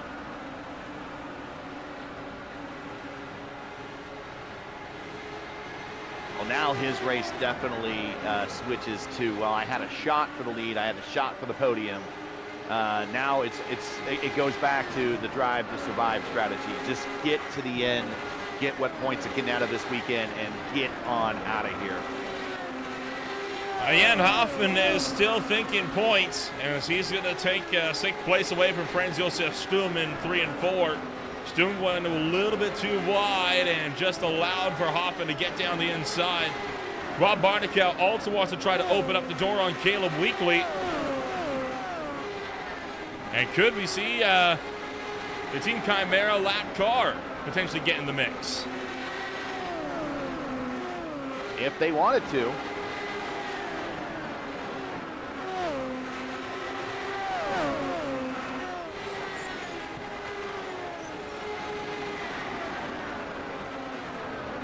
The laps just fly by. That's what we need to have happen. Otherwise, we're going to be a timed race. So we want we want to see a green race all the way to the end. We want to see it go to its distance. But at the pre-race, I know I kind of downered everyone by saying, you know, typically IndyCar races here are not very good. You know, back in 2001, there was only 2 lead changes. Buddy Lazier won the race, led 224 laps. In 2002, only 6 lead changes. Jill DeFerrin led 168 laps. And in 2003, there were no lead changes. Scott Dixon led the entire race. It was rain shortened. In 2004, there were only 3 lane changes. Dario Franchitti led 79 laps, which was only a third of the distance. But again, there was kind of little doubt on who was going to win that one. 2005, only 4 lead changes.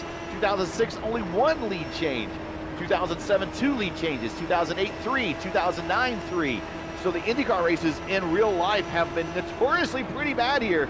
And I'm not saying that a lot of the races were kind of like with a lot of cautions that we have here, but there just wasn't a lot of passing for the lead. I think we've seen more passes for the lead here than the last handful of races that happened in real life in Richmond. But again, this is kind of by the book for Richmond, though, for IndyCar. Now, how many asterisks do we have to put on those lead changes for them occurring through pit stops is the question. Good question. I don't know. I don't know how many of those were happening under green flags, so that's a very good question. Very little of them. Most of the lead changes tonight have been as a result of pit stops under caution. Yep. In fact, I'm struggling to think. I think actually Ethan Egan getting around Cameron Dance, I think that was the first actual green flag pass we've seen all night. I think that was the first green flag on the racetrack pass here. I think you're absolutely correct. And he's got himself a 1.2 second lead. He's pulled out. That is out of the draft envelope. So Cameron needs to run him down on his own without the aid of any punching hole in the wind, finding the draft there to help pull him forward. And now we see Weekley, Hoffman, Barnicow, Stum still embroiled in this battle. And then, of course, Andrew Wood is involved in the mix as well. Rob Barnicow coming to pit road. This is as a result of a necessary green flag pit stop. And that's going to allow Lucas Sanders to go up to 7th. This will be his final stop, though. So he will be done. So what he needs to do and hope that there's caution, that the people in front of him need to stop and he can get some of those positions back. But the gamble to stay out for as long as he did it is a good gamble. I think it's a sound strategy, but unfortunately, I don't think he'll need some help if it's going to help him. We have ticked the ticker back over to the laps to go as we are now well within the limit of getting this race closed up on laps, provided we don't enter another vicious caution string of what we saw in the opening bell of this one. As Weekley and Hoffman trying to scrap it out, 4th and 5th on the racetrack. There's not a lot between them.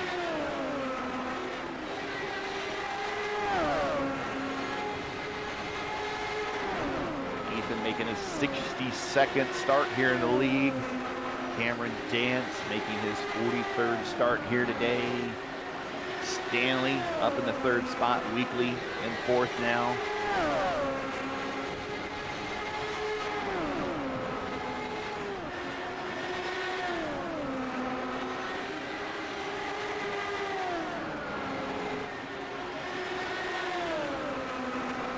Well, Caleb Weekley and Jan Hoffman continue to scrap it out amongst themselves, going at it over and over and over. There goes Hoffman now trying to take the lap car and put him behind them. They need to get Andrew Wood out of this fight. Oh, sorry, that's Henry Bennett. They need to get Bennett out of this fight because it is slowing Hoffman down big time.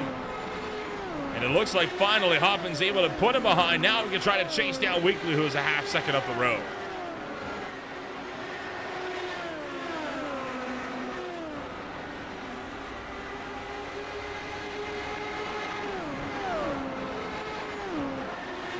His 42nd start in the series. Marshall Stanley, his 79th. He's one of the all-time leaders here in terms of series starts.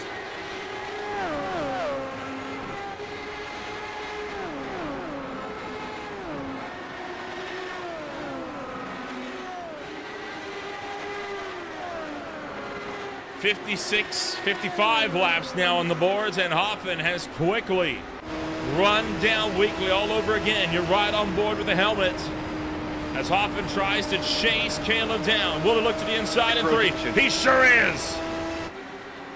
Good rotation through the corner, making it work on the bottom. Got to the attenuator of Weekley. Weekley just kind of holds his line. They're going to go side by side in the 1. And Jan holds the line and gets the position. Move Jan now up to 4th spot. Look at the guys that are in 2nd, 3rd, 4th, and 5th in this race, even 6th. Dance up 18 spots. He had a penalty, I believe, so he had an EOL that could not qual. Marshall Stanley up 15 spots. Jan Hoffman up 10 spots. Caleb Weekley up 5, start in 5th right now, up 12 spots. Stum, he started 19th. And he's up 13 spots. So these guys at the back of the field obviously have picked up that it's hard going to be racing today. So the best strategy is to hold on for that track position. And once they get it, that's where they're getting these big numbers gained, is that they've gained all that, not necessarily by passing people left and right on the racetrack, They've gained, though, those race positions by just staying out and being savvy on that track position call. And unfortunately, one of the drivers about to go a lap down here, Lucas Santos, only about a second ahead of race lead Ethan Hagen. In fact, there he is, Hagen, right behind. You can see how much he's pushing the car, trying to stay on the lead lap, hoping for a caution. Santos at one point was leading this race. He had to come down for pit stops, and now is unfortunately on the back foot. And it does not look like this 19 car has got the pace that it had early on. He's making some wobbles off it too, so he sees the leader coming, and he's trying to push as hard as he can. Now, if I'm Hagen, I don't have to necessarily put him a lap down. Do I want to put him a lap down? Yeah, because that's a guy that led earlier, and he had some pace when he was out in front with clean air. But do I need to run this guy down and pass him if I'm Ethan? No, I really don't. Oh, there it is. Well, okay. Oh. Well, that's gonna decide that. Simmons into the inside wall, caught the rear wing, and slams into the wall for the second time tonight. Both times out of turn 2. And that will spell likely an end to Lucas Santos' day.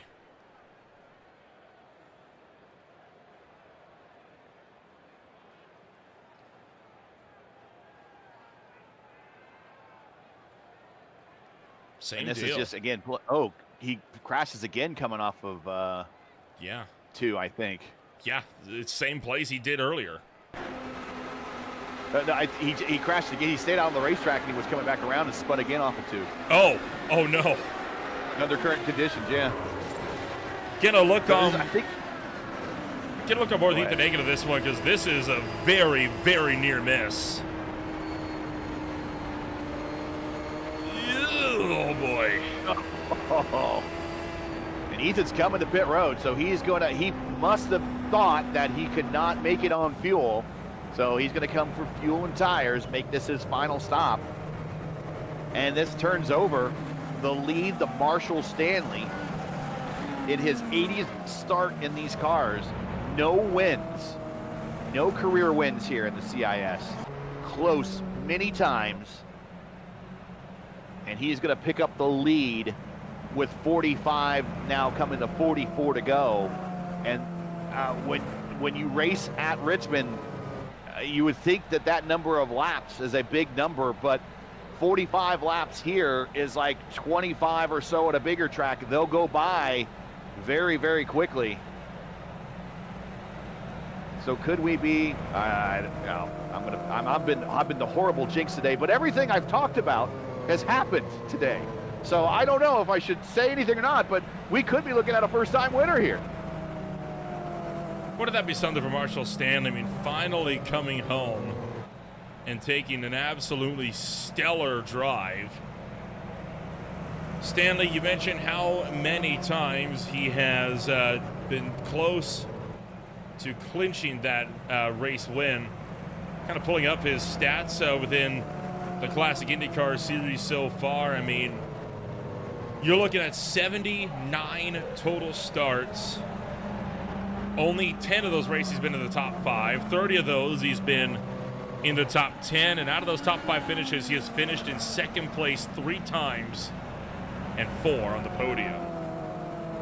Last Sunday, I broadcasted a race where the guy that got the win was in his 89th career start in that league and got his first win.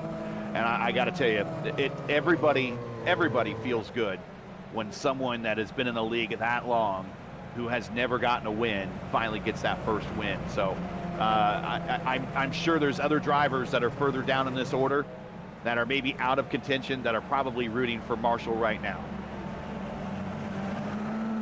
He's going to take the green flag, trying to take the win in his 80th start as he rockets towards turn 1. That's all the battle for third.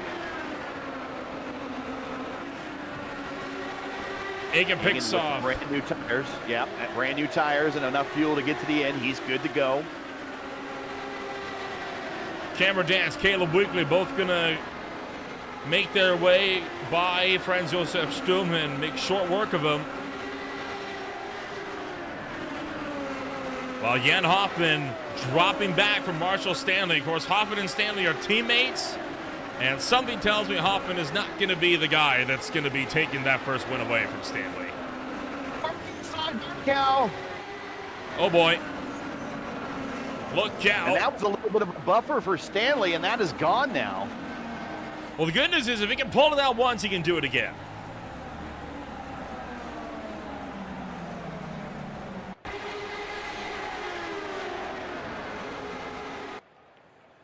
Coming around 1 and 2, and the Aero X number 12 just loses the back end. We've seen so many times today. Slams nose first into the inside wall and rebounds back up into traffic. And Logan Simmons had to make another escape down to the inside.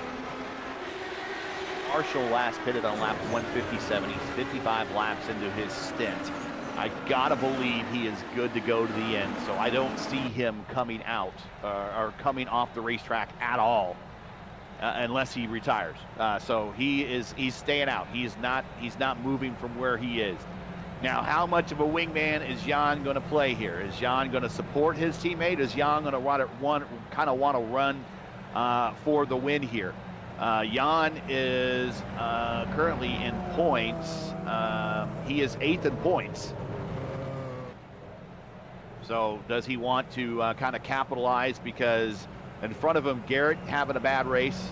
He's ahead of Ethan Egan, who's in 6th ahead of him. He could gain on him. Wood is ahead of him in points. He could gain on Wood. Jamie Wilson's ahead of him in points. He could gain on Jamie. Same thing for Logan. Same thing for Cameron.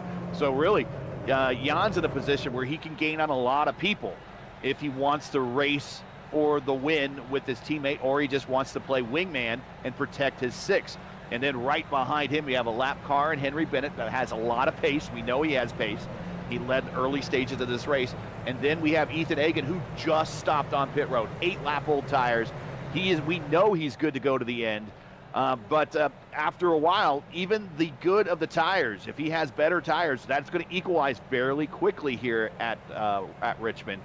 And he has a lot of cars he needs to pass in order to get there. 2 cars and not in 37 laps. We're probably going to go green with 35 laps. And that's not a lot of time to pass. So with 16 seconds a lap. So this is going to be very exciting. This is going to be a very exciting finish. Coming to 1 lap to go this time by, and it'll be a 35-lap sprint to the end. For those of you that are keeping tabs on the timer, we still got 24 minutes. That is more than enough. And in fact, I believe we are officially at the point where this race will finish on laps, no matter what happens.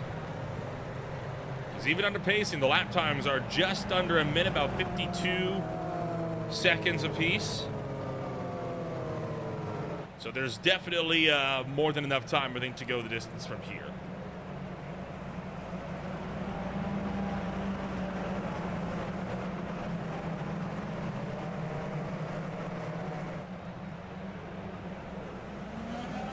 Going green, Marshall doesn't waste any time. He goes early.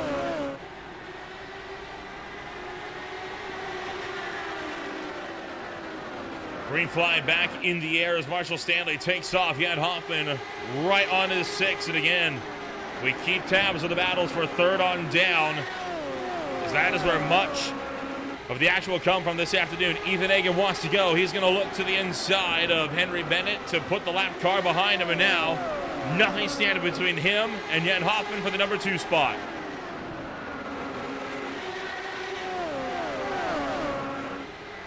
Gonna make that move to the inside. Egan's up to 2nd.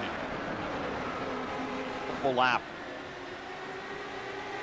Not looking good for Stanley's chances here as Egan continues to run him down. Marshall Stanley. Line. Here he that car goes. as wide as possible, but this might just be over right now. And Marshall Stanley can see that first win fading away. 3 wide now. Oh. Dances turn hard into the outside wall. Huge Into crash. Hoffman. Hoffman's out. Dances out. Oh. Stoom's out. And Stoom collides. Wood slows to a stop. Wow. Oh my gosh. Tremendous crash into the outside wall. And Logan just sends it 3 wide down the backstretch, and he full sends the thing, and he knocks dance into the Jan Hoffman. Logan keeps going. Boy.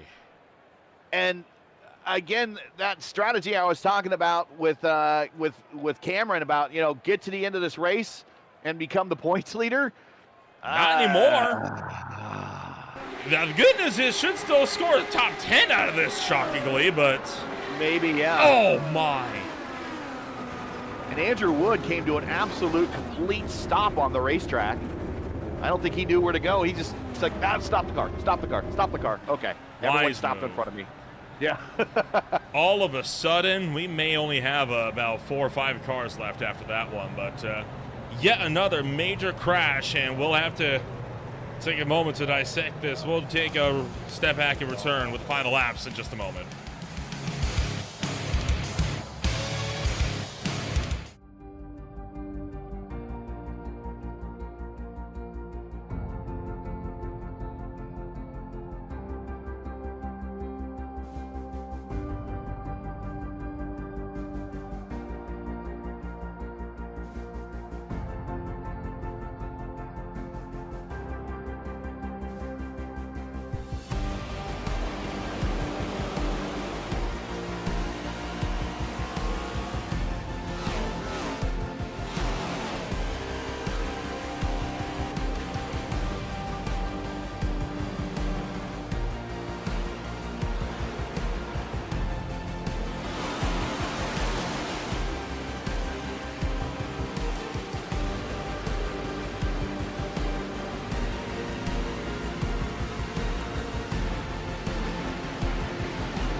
Welcome back to Green Flag TV. 1 lap to go. Coming on up here as we are set to return back to Green Flag Racing. Marshall Stanley has dropped to 3rd. As he came down to pit road, we have 3 cars on the lead lap, and that comes after this absolutely massive crash coming down the back straightaway and into turn number 3. I gotta ask why Logan was sending it 3 wide, being a lap down and going to sending it 3 wide against 2 guys that were battling for a position in the top 5 and in the top 3, maybe even for the win. So I'm not sure why that happened, but now he's in a position to protect the 6th of Ethan if he wants to. We're going to go green. Marshall came to pit road to get a new set of tires. He's going to full send it on this last run, but he has a lot of cars to pass and not a lot of time to get there. Only 3 on the lead lap. It's going to be either Egan, Weekly, or Stanley to win this race. And, well, they've been separated so heavily by all of the dramas this afternoon. Logan Simmons will be forced to the pit road. I believe he has hit the incident limit. So Simmons comes down to the lane. I think this is the second time he's going to come down pit road for the incident limit, I think.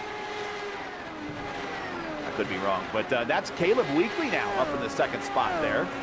Good run for him, very quiet run. We've seen him in the top 10 a lot of this afternoon. Ethan Egan, and now is our leader, getting the clean air and sets a purple lap.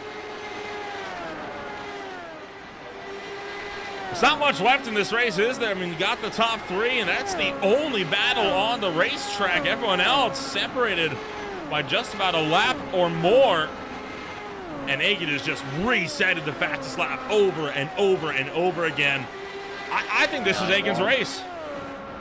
Yeah, well, but you got to finish, though. We've seen so many problems coming of cars just by themselves coming off of turn 2 as Marshall Stanley ups the purple lap here in the closing stages. It's a 159.5, so we're getting ready to crack the 160 bracket, and that's kind of right around where we qualified for the pole. So Ethan needs to bring the car home, and there's still a lot of racing to go here.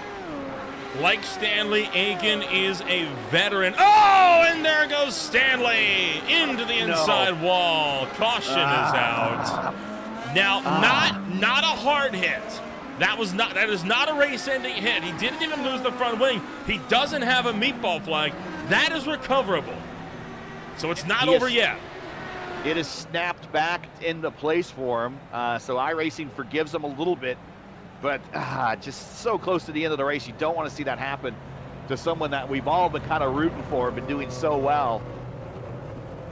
Ethan Hagen. And like I said, again, he does it by himself, and that's what I was saying about Ethan Hagen. Is like, Ethan still needs to go through turns 1 and 2 20 more times. Is there a 1 in 20 of that chance happening for Ethan Hagen? Is there a 1 in 250 chance for that happening for Ethan Hagen? It's possible. Ethan Hagen with 61 starts on his belt, 51 of those he has finished at the top 10, an 84% rate. With that many starts, that is unprecedented. That is a seriously impressive amount. Over half of his starts he has finished within the top 5.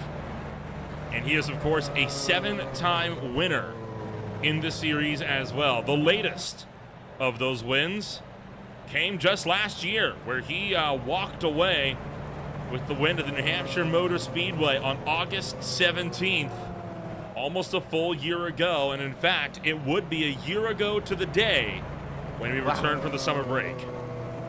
Oh, wow. What are the odds of that? He likes these short tracks. Remember, I think didn't he finish on the podium for Milwaukee?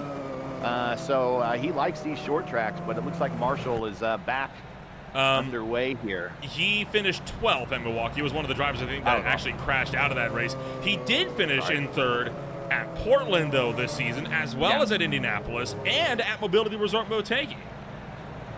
So 3 podiums this season, looking at a 4th. And the one in Motegi was a runner-up. He was the one that just barely lost out. Racing gods might pay that one back today. We'll see. I don't know if we're going to be close enough to the end that all the leaders can group up next to one another. All lap traffic goes back.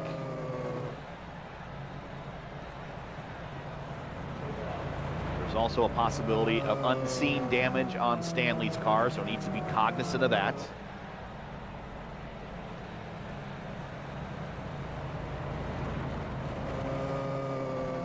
Again, only 3 cars on the lead lap, and Weekly and Hagen will line up nose to tail. And Marshall Stanley has got one of the Team Chimera cars between himself and the top 2. 3 cars on the lead lap. I think we got 8 are still running. This is turning into a good old-fashioned 80s kart era race where attrition was high. Only 8 cars remain on the racetrack. Green flag is back in the air. We've got 16 laps to go. He's doing a great job of ducking down out of the way to let Marshall on by, so then the top 3 are together and they can race for the win. All right, nothing separating them. It's on now. Henry Bennett in a battle of his own, mind you. He's got Franz Josef Sturm trying to chase him down in the fight for a 4th as well. We'll check in on that if it gets much closer. But for now, the top 3 all trying to race together and see who's got it for a win.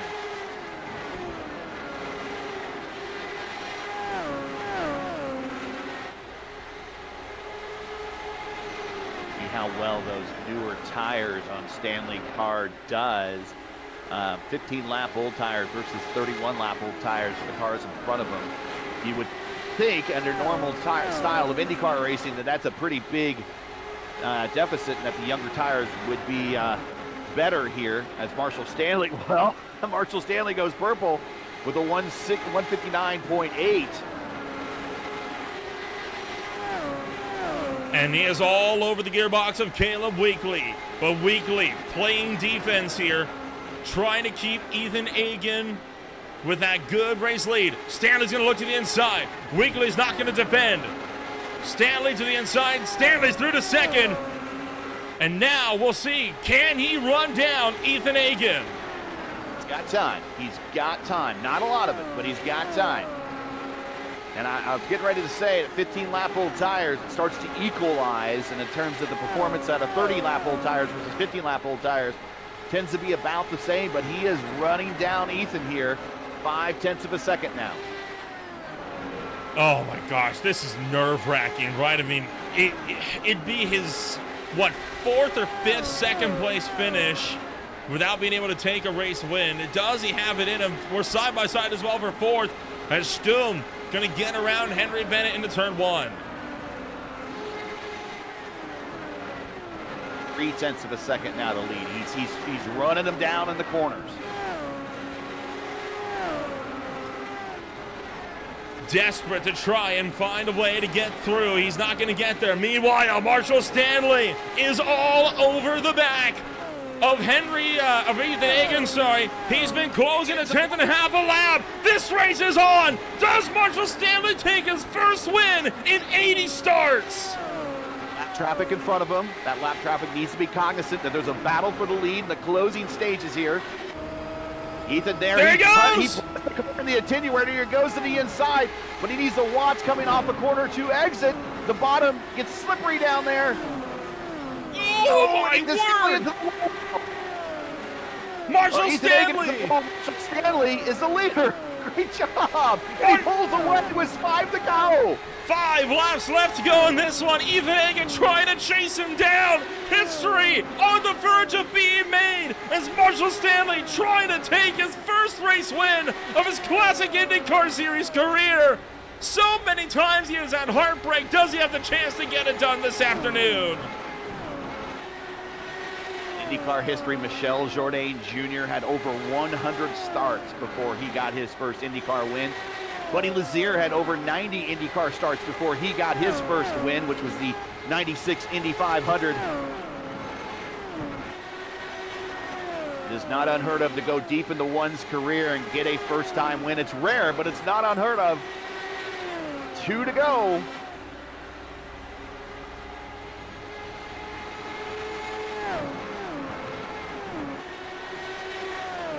Just a lap and a half to go for Marshall Stanley. It has been an extensive career. He first joined in 2017.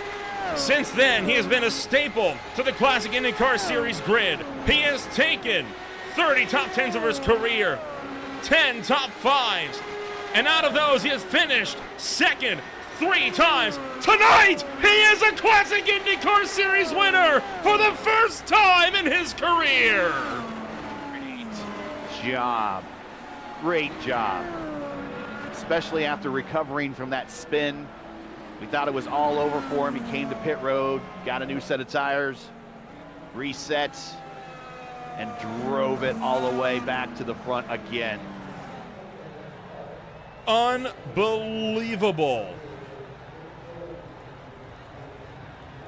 Just, what a race. And history being made. Finally, he can be the one to burn it down on the front straightaway, and rightfully so. He had to work for that one. Started in 18th tonight. Not an easy day. Not an easy day at all.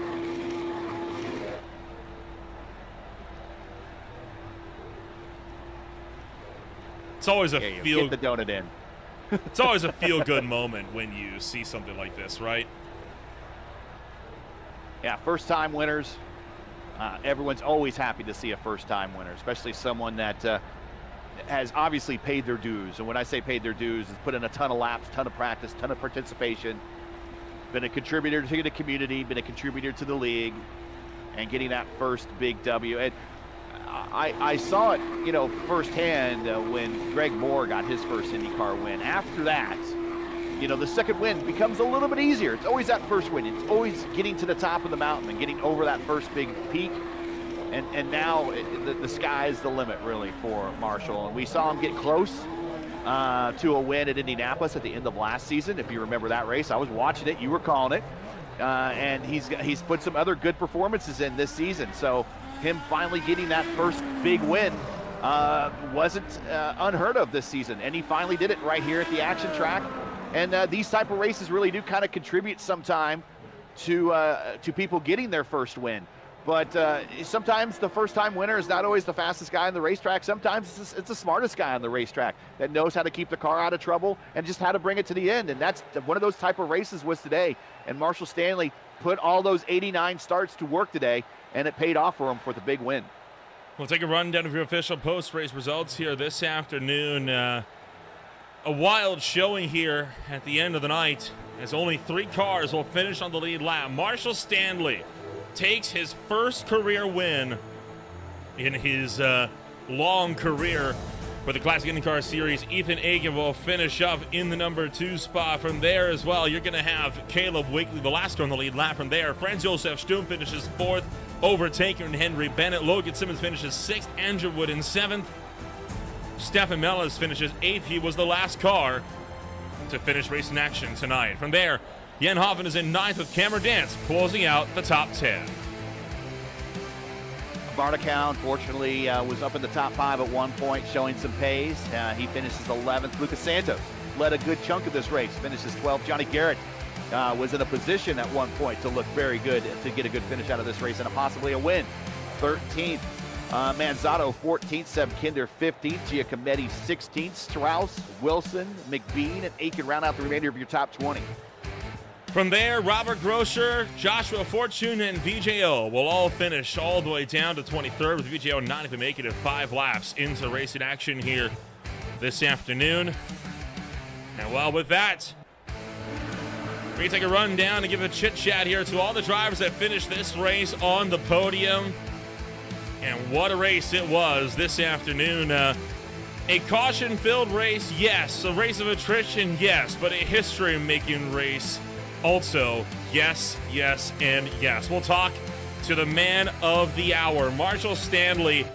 You had 4 podiums in your career, 3 times in the runner-up spot. Tonight, you are able to proudly call yourself a Classic IndyCar Series winner. It took 80 starts to do it, but you're finally standing atop the mountain. Did it, boys. Finally. I'm so happy. Oh, man. I mean, even then, like, respect to Ethan, because he was so bloody fast at the end of that. And with the tire strats, I was honestly just hoping we would get within 10 as far as, like, letting the lappers go back. And thankfully, yeah, Andrew and Henry are the homies. And I owe Henry and Andrew both a beer for letting me get through on that restart really easily and getting ready to catch the other 2. Man, I'm just, I never thought this would happen. So even when we got towards the end of it, I'm like, hey, whatever happens, happens. And you got to 2 to go. And I'm like, there's no way this is happening. So I'm in shock. I'm happy because I woke up right before the practice session and, or right before the race started. So I only did qualifying laps and like 5 laps on the track. So I had to learn halfway through the run of like what the car wanted to do, and somehow, some way made it up here. So I'm stoked. It almost did not go down that way, though. I mean, less than 20 laps to go or so, that car was facing the wrong direction. It had been nosed into the inside wall. It was not the first time this race either. I mean, what a bounce back. And I mean, talk us through what went through your head when that spin happened so close to the end. Oh, I instantly when it went, I knew there was no way of catching it. So I figured it was over. And thankfully, Jan and Robert were upstairs basically watching over me and said there wasn't any wing damage. I couldn't really feel any suspension damage, but I figured it's over there. And they were kind of hyping me up a little bit. And then, yeah, about the time we got to 1 or 2 to go, I was thinking of Danny Sullivan, as many people probably do in that situation. And I just, I guess this is a never give up type thing. I mean, man, if you don't give up, you'll end up in this situation. So I hope this is a inspiration for some to, even if you're not the fastest dude on track, which I'm definitely not, enjoy your fun. And one day, especially even if it's a place like Talladega or a place like Richmond, you may be the winner that day. So, no, stoked. Well, looking forward to the races coming on up. Of course, it's a summer break coming on up, and we'll return in about a month and a half on August 17th. Any races from here to the end of the championship that you reckon you might have a chance to even potentially take number 2? I'm still trying to figure out scheduling because most of my time is spent out racing out in the desert with dirt bikes. So I imagine that kind of helped me today, dirt tracking that car at it too. So I'm still trying to narrow down some dates of when I got to be out for like going to Baja and a few other things. So I don't know. I'll look over the schedule, have a good summer with the boys, and see what happens. All right, we'll wish you the best of luck when we go racing once again in the Classic IndyCar Series. Congratulations on taking that first maiden win. Appreciate it, guys. Thank you guys for broadcasting.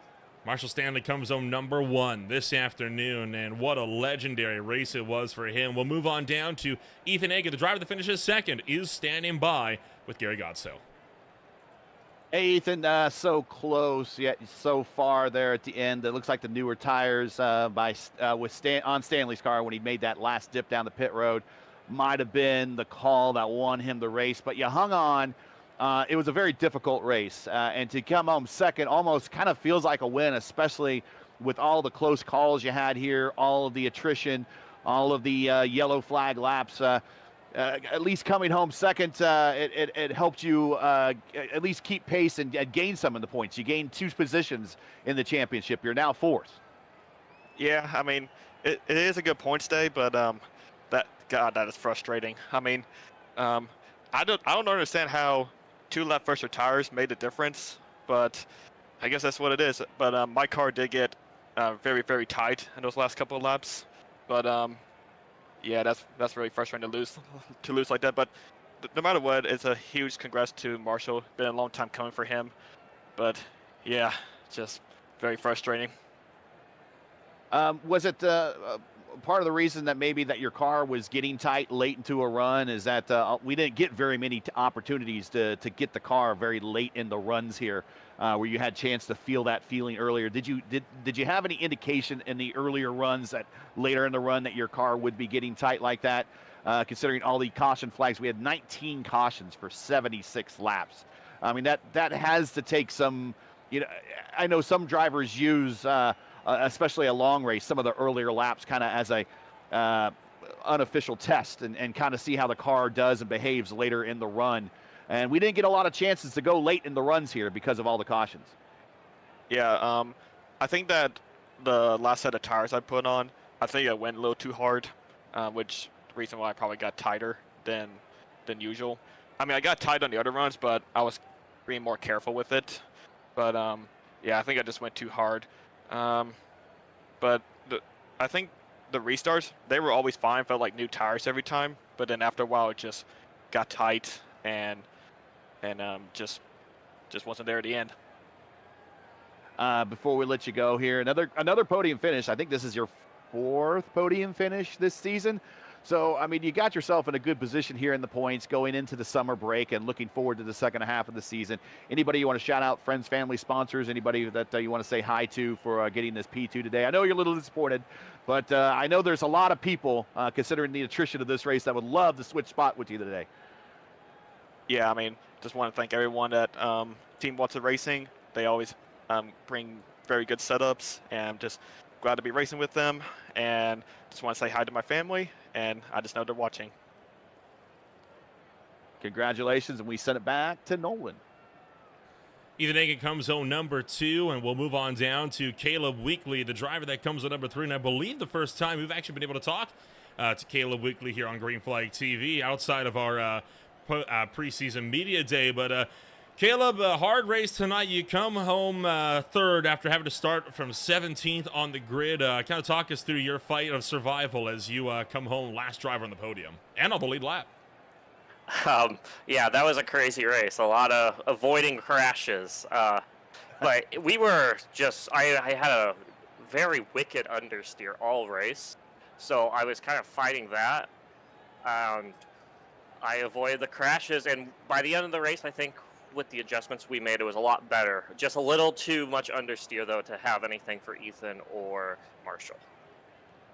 Well, you're still able to walk away a very solid 3rd place finish here this afternoon. It's been quite the season so far as things go for you. And I know this race in particular, a bit of a challenge here. Are you looking forward to the summer break, or are you already looking forward to Kentucky when we return to the 17th?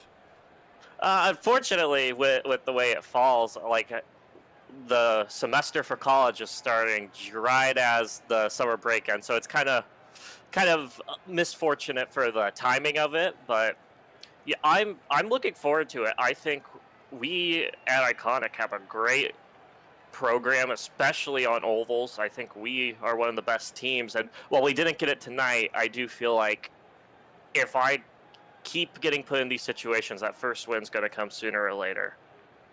Well, in that case, Kentucky Motor Speedway is up when we return on August 17th. What do you reckon is going to be in store for you when we swing on down to the mile and a halves? Well, usually Kentucky and CIS has this history of being this really clean race with long green flag runs. I haven't particularly ever been great at Kentucky, but it's been, I think like 5 years since I've raced at Kentucky and CIS, and I've become a lot better driver than that. And usually I'm a little better at Richmond, so hopefully we can flip-flop it, and I'm really good at Kentucky. All right, well, we'll wish you the best of luck when we go racing once again. Congratulations on taking home the race third this afternoon, and we will see you when we go racing once again in August. Thanks, Nolan. Caleb Weekly comes home third here at the end of the night, and well, a long race tonight then I think is the best way to put that, Gary. But hey, I mean, we still come home with a very solid race at the end of the day, right? History's been made, a new race winner with the Classic Indycar Series, and a big congratulations to Marshall Stanley for that. We'll take a look at the championship standings exiting race in action here tonight. Cameron Dance, as anticipated, still jumps up ahead of Thomas Mustonen, but not nearly as much as he was hoping for had he been able to finish this race on the lead lap. He is still clear, but 3 cars within 10 now for that final spot, for the top 3 spots, as we enter the summer break.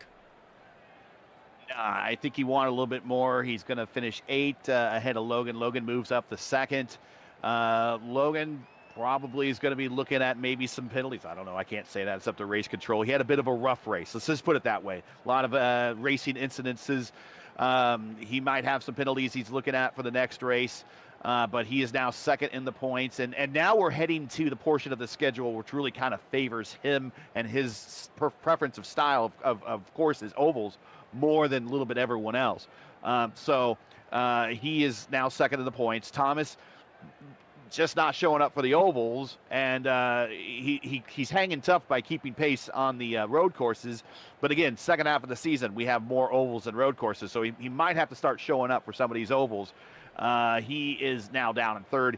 Ethan coming home 2nd again. He can be disappointed all he wants. Again, I think there's a lot of people, especially on how much attrition in this race, and we had 76 caution laps that a lot of people wish they could switch spots with him. He moves up 2 spots to 4th, and he's only 34 behind the leader, and that's one bad start by one of those top 3, and all of a sudden he's your points leader if he does a good race. So he's not out of it yet. Andrew Wood now in 5th, Jamie Wilson 6th, Johnny Garrett 7th, Jan Hoffman 8th, Sturm in 9th, and Manzato in 10th. But I think a lot of these drivers, especially the top 10, is going to look at this as a race to forget. Let's put it in the rearview mirror and let's move on. Go into the break, do some practicing, take a little bit of a break, get some rest, enjoy our Sundays off, sleep in a little bit, whatever. And then we hit the second half of the season when we go to Kentucky hard. And I expect a very exciting race when we get to Kentucky. But today, again, the story out of today is just a feel-good race. Everyone is so happy to see someone like Marshall Stanley, who hails himself from the Marshall Islands in iRacing. I think that's pretty funny. Gets his first win out of 80 starts and his 80th start here in the league. And that just goes to show you that if you just persist and keep showing up every week and taking the green flag and getting in those laps, iron eventually sharpens iron, and you will get that first win. Well, before we get to more racing action, of course, it is a summer break, so a month and a half is off, but that doesn't mean we're going anywhere for racing action here on Green Flag TV. Tonight, the Blazing Battles ARCA Series will take to the Atlanta Motor Speedway alongside the For the Boys Racing League, racing with some Car of Tomorrow action down in Daytona. Tomorrow, it'll be the Hindsight Racing Guardian Premier Series at Homestead Miami Speedway for the final race in June. We'll kick off July with a triple header on Wednesday with the Global IndyCar Challenge out at the Autodromo Enzo Dino Ferrari. The PSR Sim Cams Expo Truck Series also down at Daytona for the second time in that league's history. The Average Joe Sim Racing League will be out for the DPRWisco.com 180 at the Dover Motor Speedway for race 7 on Thursday night. That is followed on up by the Bolt Racing League for the Lightning Series, was also off this coming week for Independence Day. They'll return on the 11th of July once again from the Homestead Miami Speedway. I guess then that leaves just the FTR Events GT Super Cup, a 4-hour endurance race at the Silverstone Circuit. That will be coming on up as well over on Saturday at 1 o'clock p.m. Eastern Time. In the meantime, if you want to find out more about who we are and what we can offer you, then check us out today at www.greenflagtv.com. In the meantime, my name is Ola Rempel alongside Gary Godso. Thank you all so much for joining us, and we'll see you all when we go racing one more time on Green Flag TV, and we'll return in August after the summer break. We'll see you there.